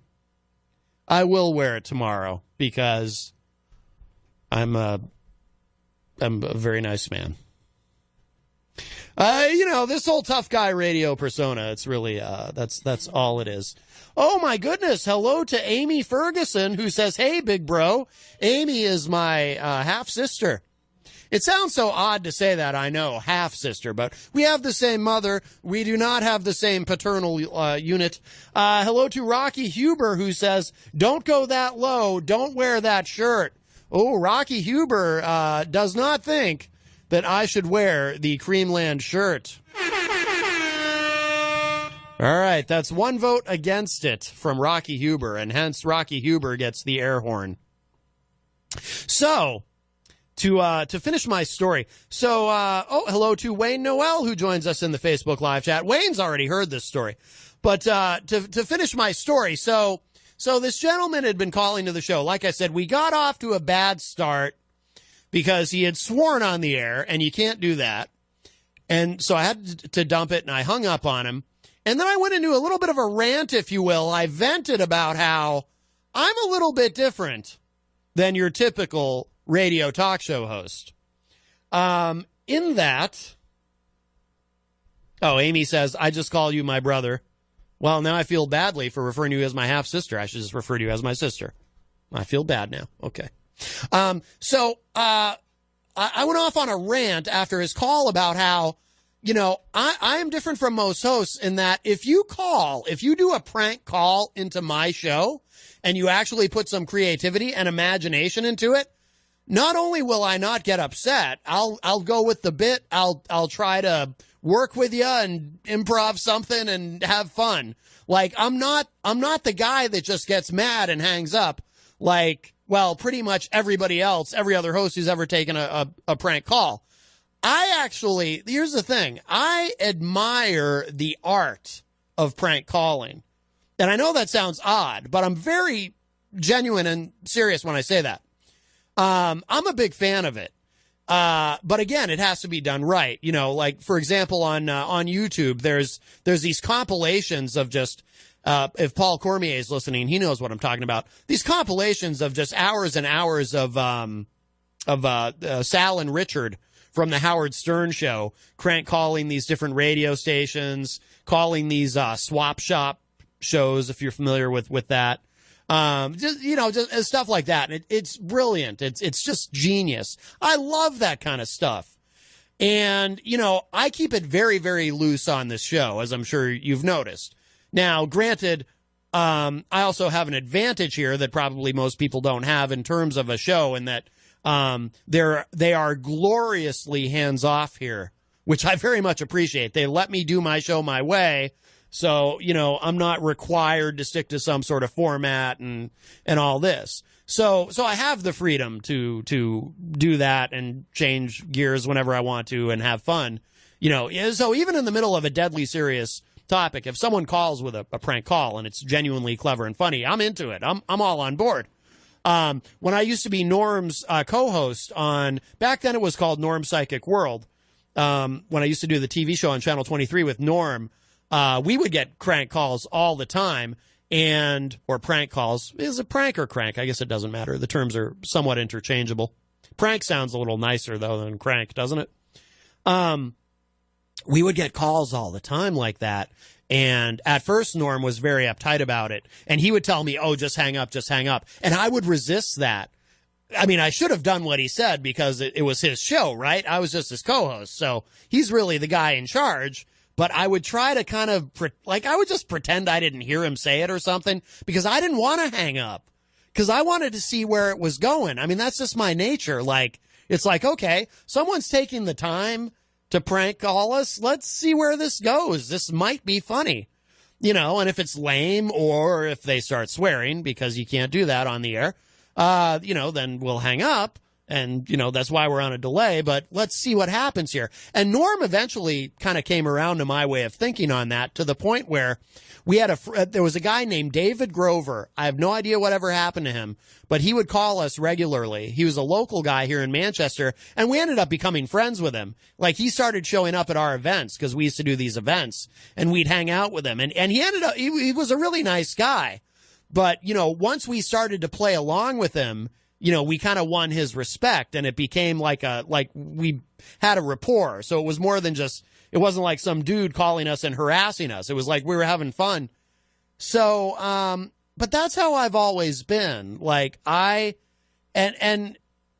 actually, I'll come back to that part. So then the guy, so after I go off on my little rant, I said the two things I can't stand that are just so lame. One, don't call up and just start swearing, because that's stupid. There's no point to that. And I just end up hitting the dump button anyway. So the audience listening on FM in their cars or whatever, they don't even hear it because it gets dumped out. So there's no point to do that. I mean, it does still go out on the Facebook Live feed, which he figured out pretty quick, I think. But it doesn't go out on FM. And I said, and the other thing I hate is the food ordering joke. When somebody calls a show and starts ordering food, I said, that joke is literally older than my dead grandmother. Probably older than my dead great-great-grandmother. That goes back to the beginning of radio itself, right? Calling a show and ordering food. That's the lamest thing you can do. So then he calls back and he starts ordering food. But I couldn't really hold it against him because he was doing it. He wasn't doing it to be lame. He was doing it because he heard me say that I hate that, which made it kind of ironically funny. So then from there, he started calling me on a regular basis, and he started actually getting creative. Now I look back and I realize that first time he called and just did the stupid swearing, and I realize now it's because it was his first call to me, and he was kind of testing the waters, I think, to see how I'd react. So he knows who he's dealing with and, where he's going to go next, because he's a pro at this. Because it ain't just me that he calls, and we'll get to that in a second. So this whole thing goes on and on. I'd hear from him a couple times a week, but I seemed to kind of win some respect from him because he'd call and he wouldn't really harass me, but he'd harass other people on the show like John Hopwood, and he kind of harassed Peter White one day, and he harassed Ryan Gorman. But me, he'd seem to be kind of nice to, because he realized he couldn't get under my skin and he couldn't rattle me because, number one, I'm willing to play. And number two, look, I take the show seriously in the sense that this is very important to me and I'm passionate about it. But my approach to this has been, I don't take myself seriously. I have no problem laughing at myself. And if someone wants to be funny and make some jokes at my expense or whatever, I'm cool with it. I'll roll with it. I don't have a big stick up my butt. And I'm not saying that certain other individuals maybe do, but I don't. So I think he figured that out, because he even made a comment about it one day. He's like, Matt, you're so cool. Nothing gets to you. I mean, he may have been saying that sarcastically, but yeah, I mean, I don't, you can call and make fun of me, try to be funny and clever about it, but you can call and make fun of me. I don't care. Like, I'm not going to get mad. I mean, I'm just doing a radio show. What's to get mad and uptight about?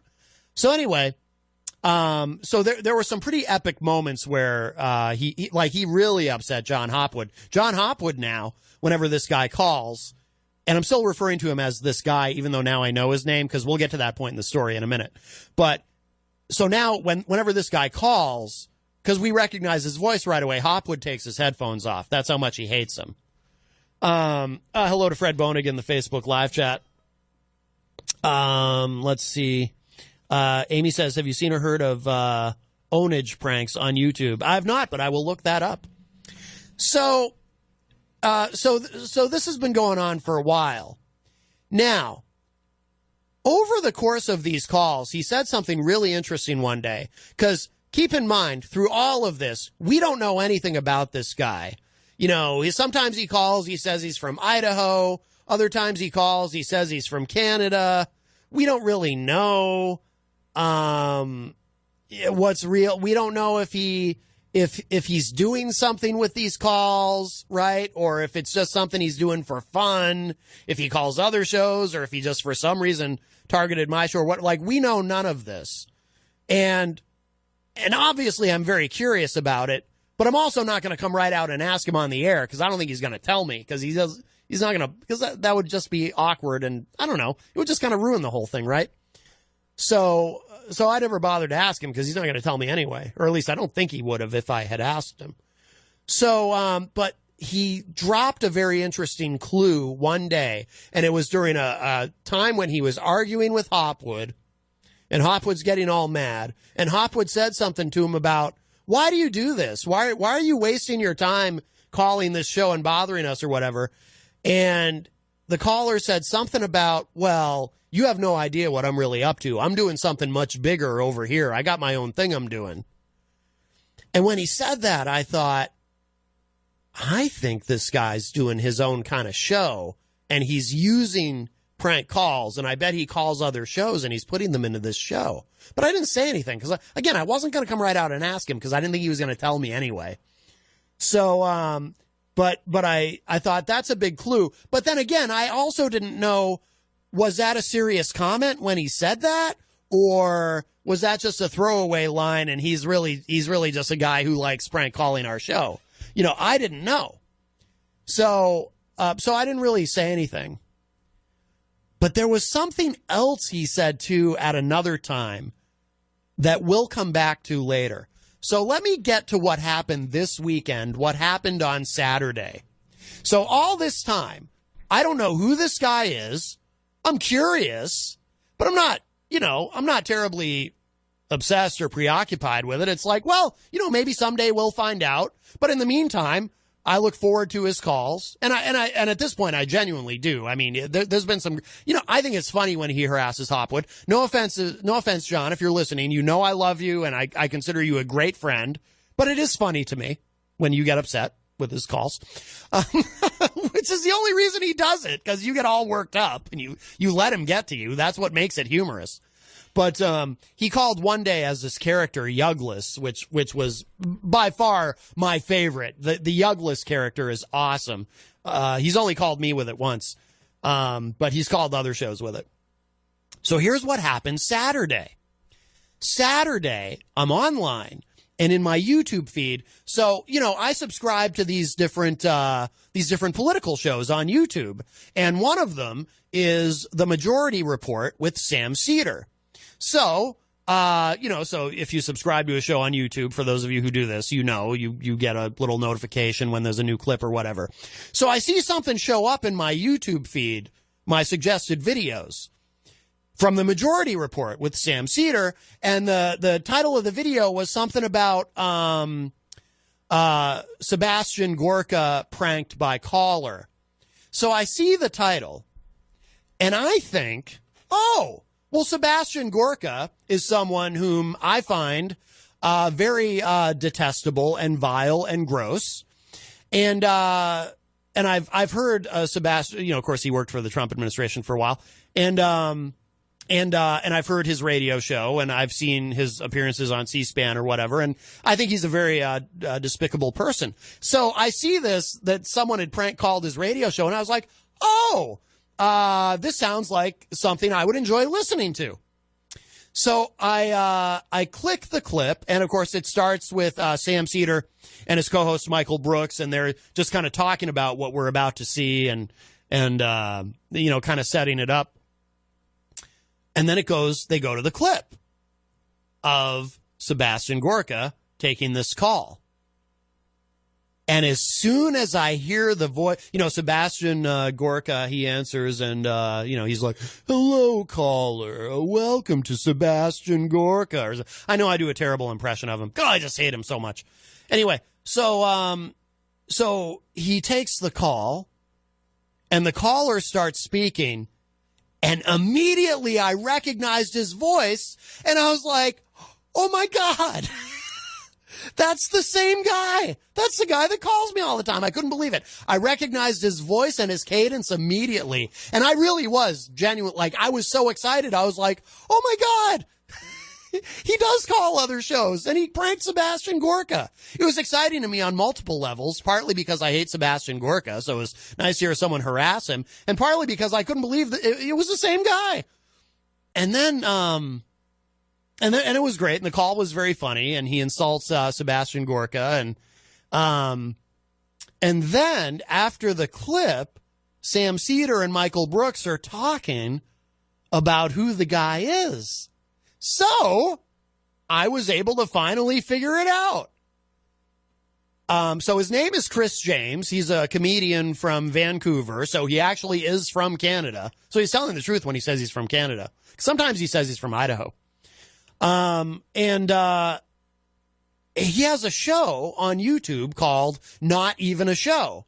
And I went right down that rabbit hole. I went through and I found, because guess what?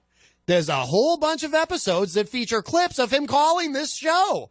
And it's awesome. So I went through and I found, because, in the description for each episode, he lists what shows he called that week, and he timestamps it so you can, and I shared every single one of them that I could find. I shared out on the Matt Connarton Unleashed Facebook page. I was like a little kid Saturday night. I was like, this is amazing. I was excited because I finally know who the guy is. I love his show. I became an instant fan.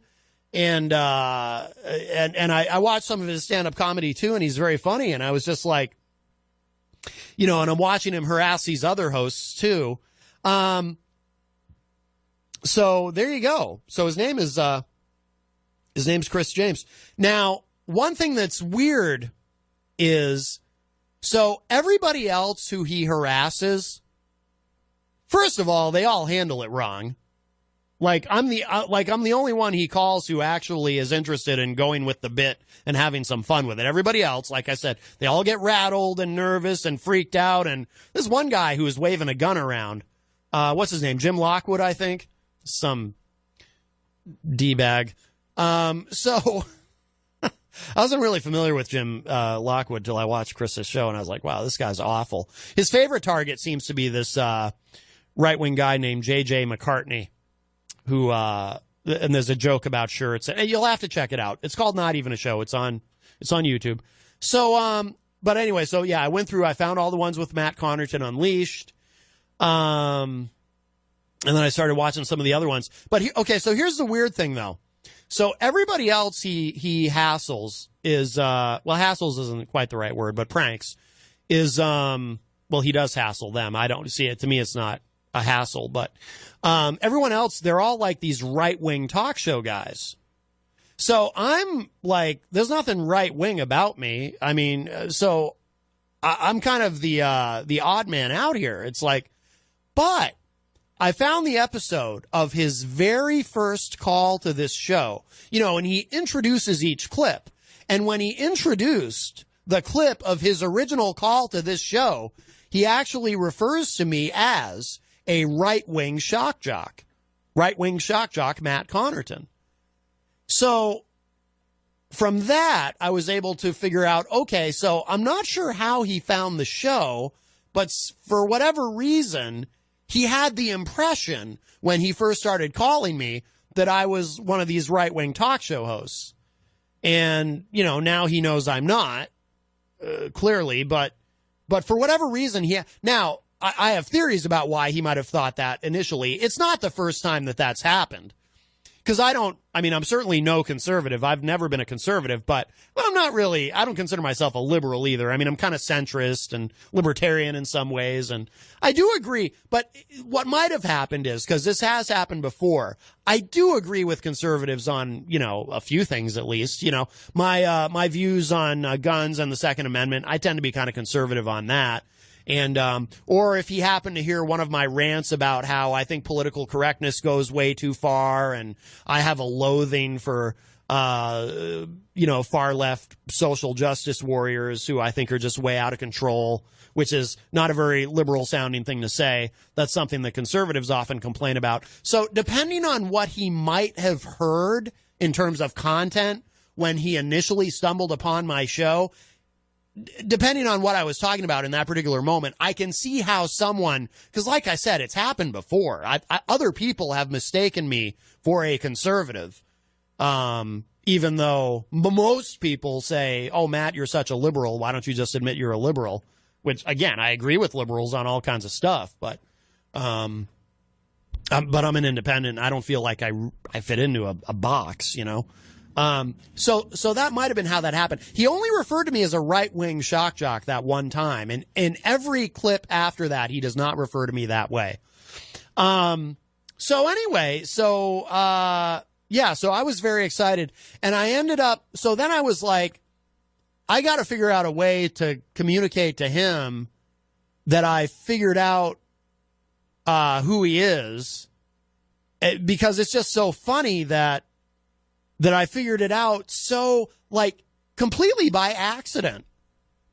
If I hadn't stumbled upon that clip from the Majority Report of him calling into Sebastian Gorka's show, I still would have no idea.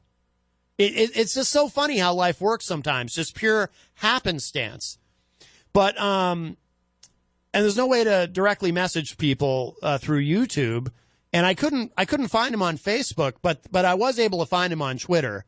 So I tweeted at him something about, you know, hey, I figured out who you are. You've been unmasked. Now I know, and I love your show, and now I'm officially a fan. But I found you through at Sam Cedar's show, the Sebastian Gorka clip, and he tweeted in response to that, LOL, that rocks. So I was able to communicate to him that I figured it out. The only thing I'm worried about now is I hope that because of all this, now that I know, I hope he doesn't stop calling because of that, because that would kind of bum me out. Because like I said, I actually enjoy his calls. Maybe he'll wait till the next time Hopwood's on. But, yeah, but the other, now this is the other odd thing, though, because I had referred to this earlier, and I said I wanted to circle back to it. Just quickly, let's see. Nope. One of the guys from Abstract Transmissions is asking me if they can bring alcohol. No. It's really hard to answer this while I'm on the air, but nope. FCC does not allow. I don't know if that's literally true, but there's certainly no alcohol allowed here. It's not, you know, I don't run the place, but let's see. Hello to Jeff Cassell in the Facebook live chat, and Fred Bonig from the Daily Ripple. Oh, and I see Jenny in there. Hello, Jenny. The other just kind of weird thing, getting back to the Sam Cedar part of this. So there was another time that he called in, that Chris called in, and Peter White was here, of course, Peter White from the morning show. and Peter was sitting on the couch, and so Chris was kind of giving him a little bit of a hard time, and called him like a Sam Cedar wannabe because he was observing that Peter kind of looks like Sam Cedar. And when it's funny, when he said that, I was like, actually, you're right. He does kind of look like him. And then Peter wasn't familiar with Sam Cedar, but he was able to find a picture of him on his phone. And this is odd, but when Chris said that, when he made that observation, I kind of filed that away in the back of my mind, the Sam Cedar comment. Because you ever just hear something that isn't necessarily apropos to anything, but you just kind of know it's going to somehow be relevant later? It's just sort of an intuition that you have. Somehow I knew that Sam Cedar was going to figure into things later. I know it's very odd. Yeah, it's like probably the closest thing I've ever had to a psychic moment. I know this sounds very strange, but I swear it's true. When he made the Sam Cedar comment to Peter, something in my mind said, swear to God, something in my mind said, this will be relevant later. I don't know why, I don't know how, but remember this comment specifically because it's going to be relevant later. And then, Saturday, it ends up being through Sam Cedar that I figure all this out. Just that part of it's just really weird. There you go. That's quite a tale, huh? You're listening to the best of Matt Connarton Unleashed. And next up, so Easy G Eric Gagnon had called the show one day. He calls the show quite often and occasionally even pops in. You can hear him more often on the morning show, where he is the official entertainment reporter. But once in a while, he'll pop in, and like I said, he calls on a pretty regular basis. And he actually called one day to apologize to me for something very hurtful and mean that he had said on the morning show. I don't know if his apology was quite sincere, though. I'll let you judge for yourselves. And if you are just joining us, if you're watching online on the Facebook, on the Matt Connarton Unleashed Facebook page, you might notice I am wearing this lovely goldenrod shirt. Actually, I'll turn around for a second for those of you who are watching online so you can see the back of it. Oh, there we go. So the back of it's got the big logo on it. The front's just got, on the pocket there, the small logo, which I love. I think that looks very classy. Have the big logo on the back, but have a small logo on the chest. So I was very happy to see this. Peter White, who now would prefer to be known, I believe, as Goldenrod Peter, from listening to the morning show, he left me this Goldenrod shirt, which I'm very, very happy about. And let's see, we have our first call of the show. Hi, welcome to Matt Connarton Unleashed. Who's this? Hello. I wanted to apologize for earlier. Oh, boy. I'm actually going to cut your theme music short, Easy G, because if I was kind of a jerk earlier. I wanted to apologize. Easy G, yes. And in a moment, I'm going to play exactly what happened earlier, Easy G, when I called into the morning show, and you were very mean to me. You were very mean, and were I capable... I blame Daryl Dion and Peter, Goldenrod Peter, for rounding me up today. Yeah, and what would the king of all farts, Their your fault. father, say to I you? still take blame, though. You do take the blame. They should take partial blame. Oh, they should they? They're responsible for your actions and deeds and your insulting words and your hurtfulness and your cruelty? Are they? Well, that's why I call to call up and say...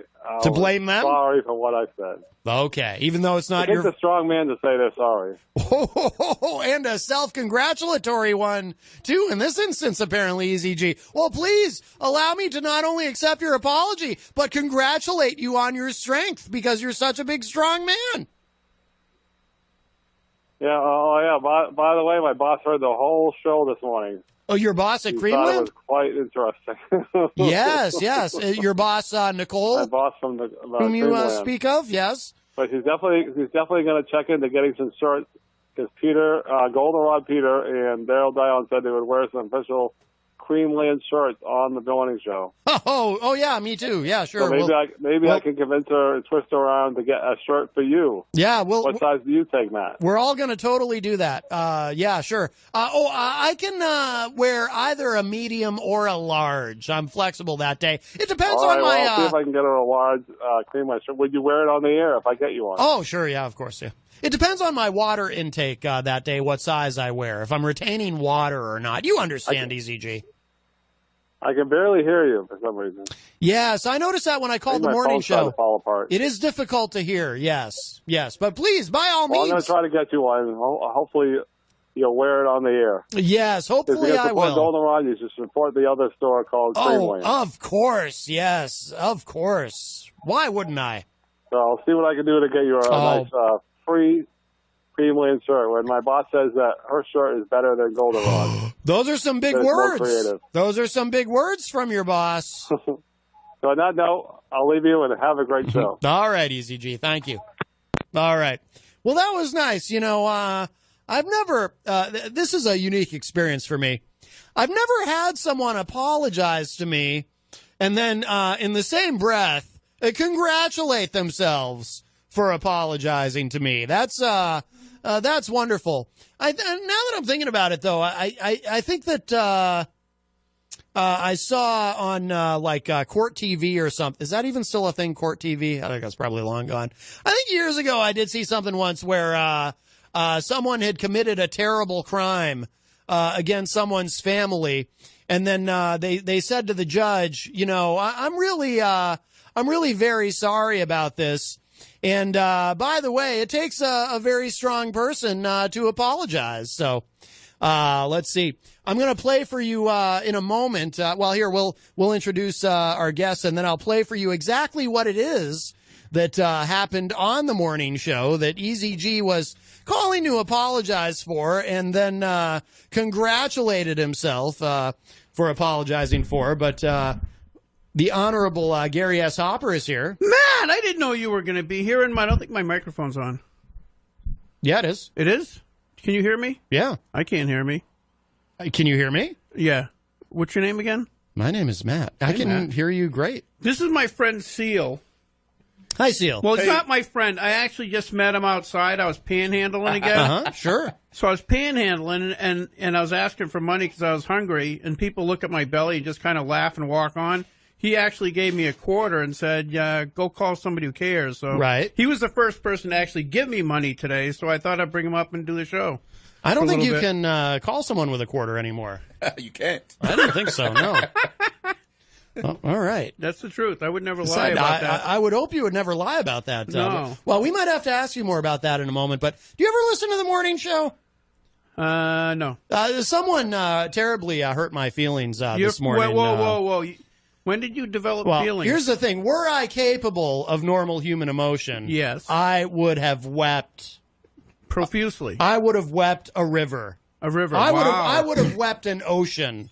Well, you got to keep drinking some Powerade and stuff to make sure you don't dehydrate. Wait till you hear this. This was so I called into the morning show. Yeah. And this is what transpired. You will be aghast at what was spoken to me when I called the morning show today. Beans. You will be aghast. Oh. Yes. Oh, that's different then. Yes. This call. Good morning. You're on the air. Excellent. Good morning. It's Matt Connarton. How are you? Oh, hi, Matt. Hey, Matt. Good morning, Matt. Hey, Matt. How are you? Good. Hey, I'm very excited. I just woke up, and I was looking at the Facebook Live video, and I love those shirts. Yeah, can you see Goldenrod on the back of my shirt? Oh, boy. It'll be coming. Oh, magnificent. Do I have one? Yeah, we got you one, too. Oh, that's wonderful. I'm going to wear it everywhere. Yeah, we got it. And during the show. We got it. We got them for everybody. Well, that is fantastic, just me, because you, that is my favorite place. Well, they were not just my favorite place to eat, but really just my favorite place ever, period, in the history of my life. Wow. Okay, so and here's the strong thing. testimonial. These were complimentary T-shirts, by the way. Oh, good. Now, did Easy G bring them in? Yeah. No. He's been having a hard time with it all morning. Oh, okay. Okay, that's. I thought maybe he brought them in because he's trying to get a job there. Because he'd probably rather work there than that other place. Perhaps. Right. I don't think so.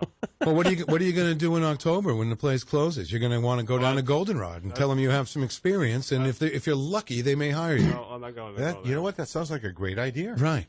You can work there for the winter. That's why Thursday I'm going to the job fair to see what else is out there. Right. Well, Goldenrod will be there in case you want to get in the Goldenrod. I'm not confident with the Snow Arena with their situation with the Monarchs closing. Right. 35 days. Well, Goldenrod it is. Goldenrod, year-round employment, man. Yeah, it's too far, though. How would I get there? Well, you could take a bus. The bus goes out there. No, the bus isn't available, so it wouldn't be a good spot. No, then Daryl lives right out there. Absolutely. Yeah, well, I can't rely on Darren for rides every day. Right, that's true. That's true. You got to plan for the future, Easy G, when it comes to your career. Well, that's why Thursday I'm going to the job fair. So. All right. They might even. They might even let. Well, you go anyway, I'm before very October. excited about these shirts. I'll let you guys go, but this is like the greatest day of my life. All right, Matt. Well, thank you so much for. You're a sorry life. Wow. Low blow. Sorry, man. Easy G. You're going to pay for that at 4 o'clock. All right, guys, take care. Bye. Can you believe that? The indignity. Can you imagine how hurt that I was? No. Now, I can't. It cut too deep for me to really fathom. Right, exactly. I mean, your this pain. And I do love this shirt, this Goldenrod shirt. Now, Easy G, of course, he gets defensive because he works at Creamland. Oh, but this is like a rival but thing. we're all wearing these Goldenrod shirts because first of all, Goldenrod has bathrooms. At Creamland, you can't. There's no bathroom to use. There's no public bathroom at Creamland, right? which is ridiculous. It is, but I'm allergic to Goldenrod. You're allergic to Goldenrod. Yeah. Oh. Yeah. Like Goldenrod that blows around in the air. That's what you're talking about, right? No, it's a fine establishment. I even wrote a jingle for them. You did? I actually wrote a jingle for Golden. Now I haven't submitted it to them yet, but let's see. I just got to find the music really quick. I'm very excited to sing it because. And maybe you can even, if you guys have any ideas for it, you can help me with it. But this will be my first time performing it with the official Goldenrod shirt. Right. You know, because Goldenrod, like I said, I mean, they have, that's not the one I wanted. They actually have a bathroom. I mean, can you imagine the indignity of going someplace with no bathroom? Yeah. I would be full of rage. I walk down Main Street, Elm Street a lot. There's no bathroom. I would be like, you served me this food and this ice cream, and I have no place to evacuate my bowels. I would be enraged. Well, you'd be uncomfortable anyway. And that as well. All right, yeah, check this out. This is great. You're going to love this. Here it comes. You ready?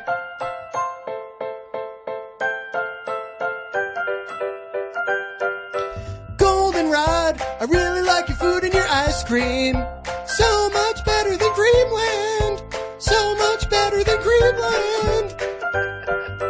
And then it just kind of goes on for a while about how much I like it so much better than Creamland. Right. Yeah. Right. Yeah.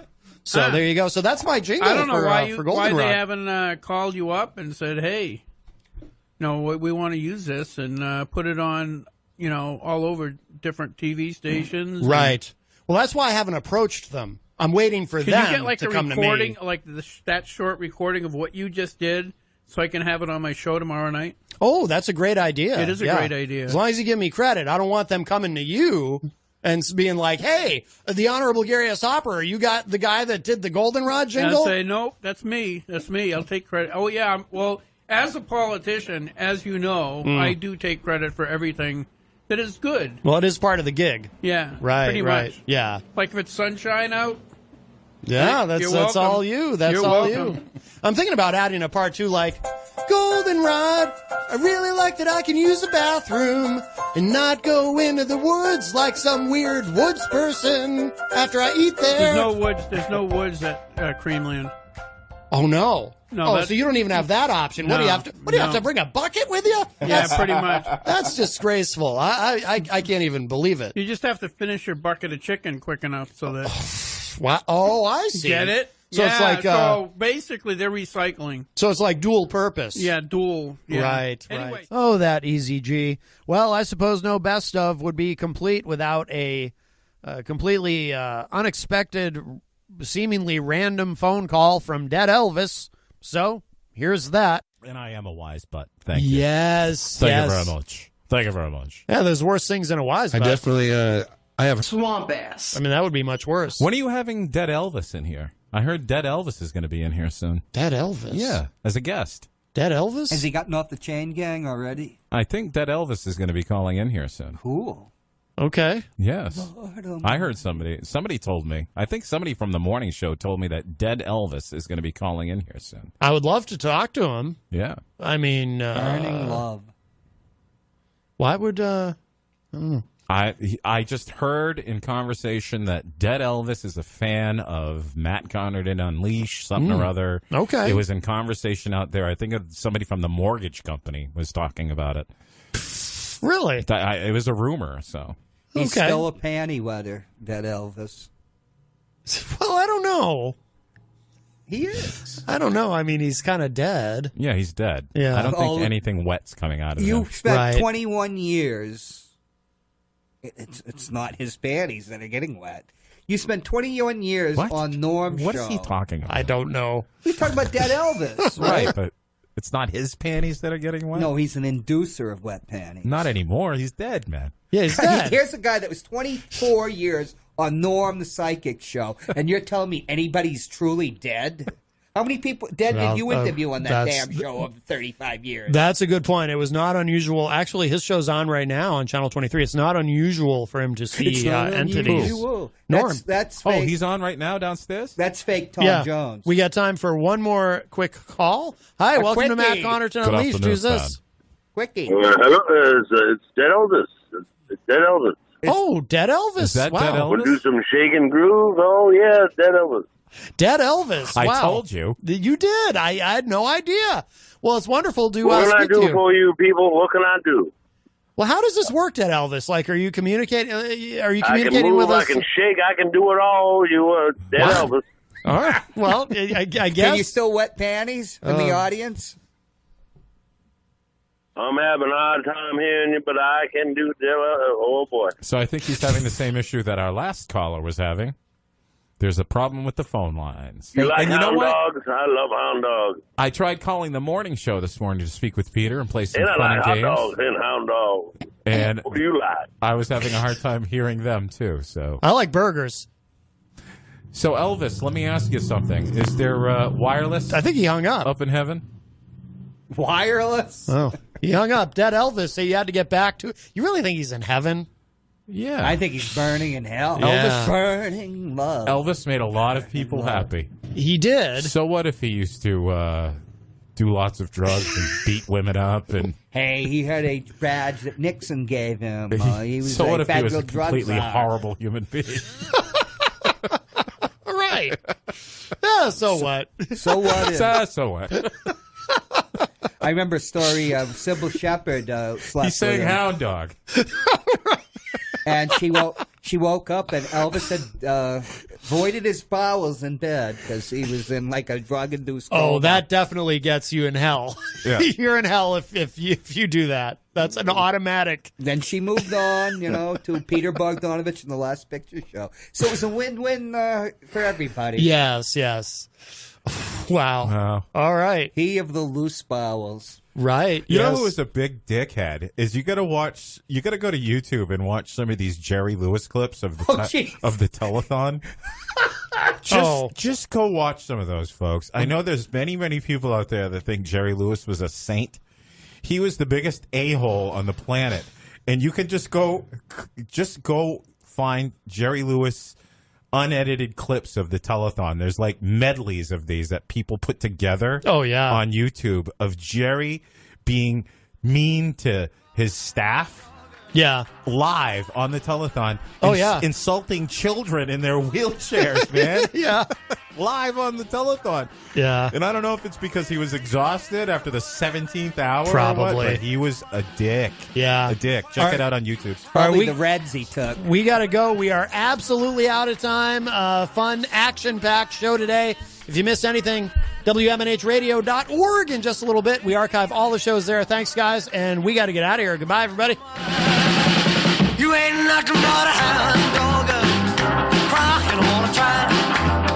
You ain't nothing but a hound dog, crying all the time. Well, you ain't never caught a rabbit and you ain't no friend of mine. This is the best of Matt Connarton Unleashed. Let's wrap up this hour with one of our favorites, of course, on the show, Mr. John Hopwood. And this clip, it speaks for itself. You'll understand when you hear it. It is simply titled, Dating John Hopwood. So, ladies, if you're listening, pay attention. Here it is. Carol Becker is in the Facebook live chat. Funny, she always shows up in there when our friend calls, who thinks you're Sam Cedar.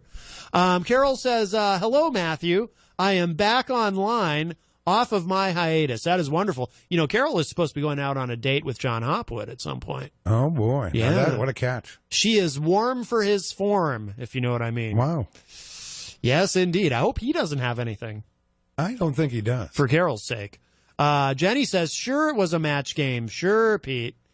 Let's see. Carol says, where is Hopwood? I have some questions about our date. Now, this is something that's... Wonder what will they do on a date? Where does John Hopwood take a girl on a date? That's a good question. You know, what do you do? Yeah. Take him up to the VA? Probably, yes. You know? Why not? Knows how to show a girl a good time. Yeah, I don't know. Oh, he's not going to like that. That's funny. Oh, no, he'll like it. He knows. You never know with him. Right. You never know with Right. him. You know. I'll get him. Get him for saying that. No, but where does he take it? Where do you think John... You know what? John likes, nice dinner. Yeah. I would assume a nice dinner. John even likes movies, but I don't know if... I don't ever hear him saying, like, he ever went to the movies. No. And he doesn't have any money. So that narrows it down a bit. Well, the VA it is. Yeah, yep, the VA or maybe Rock Rimmon, Right. look at a nice view of the city. Channel 23. Channel 23, yes. The lobby.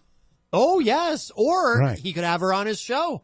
No, that's impressive. Yes, there you go. Hey, come on my TV show. That's big time television there. Right. Let's see. Carol says, what does Carol like? Oh, that's a good question. What do you like, Carol? Like, what do you like? Where do you want to go? Yeah. Yeah. And where do you see this date going? Oh, she's also asking for some, I'll play my favorite bit of smooth jazz here.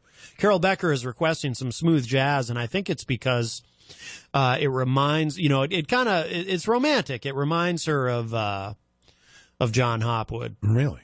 I mean, that I don't know if you heard the show that day, the Matt Connarton Smooth Jazz Experience. That was a big hit. Easy G loved it. Everyone loved the... I heard. Here's some smooth... Listen to that bass. Boy, I'll tell you. Puts me in the mood. Right. Yes. Yeah, what does John play in the car while you're driving to the date? Oh, that's a good question. He probably listens to books on tape. Yeah, maybe. I'm thinking maybe something by Noam Chomsky. Right. That's a way to get him. Yes. Let's see. Jenny says, I think the caller wants a date with Pete and is struggling with the STD. No struggle with the STD. That would explain, though, why he was so concerned about it, why it mattered so much to him. Right. He might have been a little hot for you. Oh, I don't know. Nothing wrong with that. Oh, I know. 2019. Oh, no, geez. I've been attracting gay guys since I was younger. I have two, actually. Gay dudes love me. Yeah, same here. Yes. I went to a Pet Shop Boys concert once, and I mean, geez, it was like, they were licking their lips. And I'm Wow. like, hey, I just like the Pet Shop Boys. Licking their chops. Right. Carol says, can you post a link to that show? I think she's referring to Matt Connarton Unsheathed. No, Carol, I am legally prohibited from helping you find it. She says, asking for a friend. Jenny says, yes, vanilla. Carol says, Matt, I have not been online in 1 month. I am not associated with any callers, ! And then Carol says, he said we'd go to Pizza Hut. Well, doesn't Pizza Hut have that pizza buffet? Yeah, but that's at like 11 o'clock in the morning till 1 in the afternoon. So you have to get up early, Carol. That's perfect for John Hopwood. Yep, 2 sodas, and that's probably $15, all you can eat. Ooh. Jenny says, so taking you to Bear Week, or taking you to Bear Week in P-Town. I've been to P-Town. Yes. Yeah. Is that how you discovered the gay dudes love you? No. This is just going way back. Oh. Yeah. Like, I don't know, some bar or something. Some guy came up to me once. I was probably like 23 years old. He goes, oh, my friend likes you over there. And I got excited. Yeah. For a second. And I'm like, I'm looking. I'm like, well, where's your friend? Oh, right there. And it's just like some dude. And he's waving at me. And, you know. Yeah. I'm like, oh, no, sorry. He looks like he has man parts. Yeah. Well, no, I mean, it's just not my thing. Right. Yes.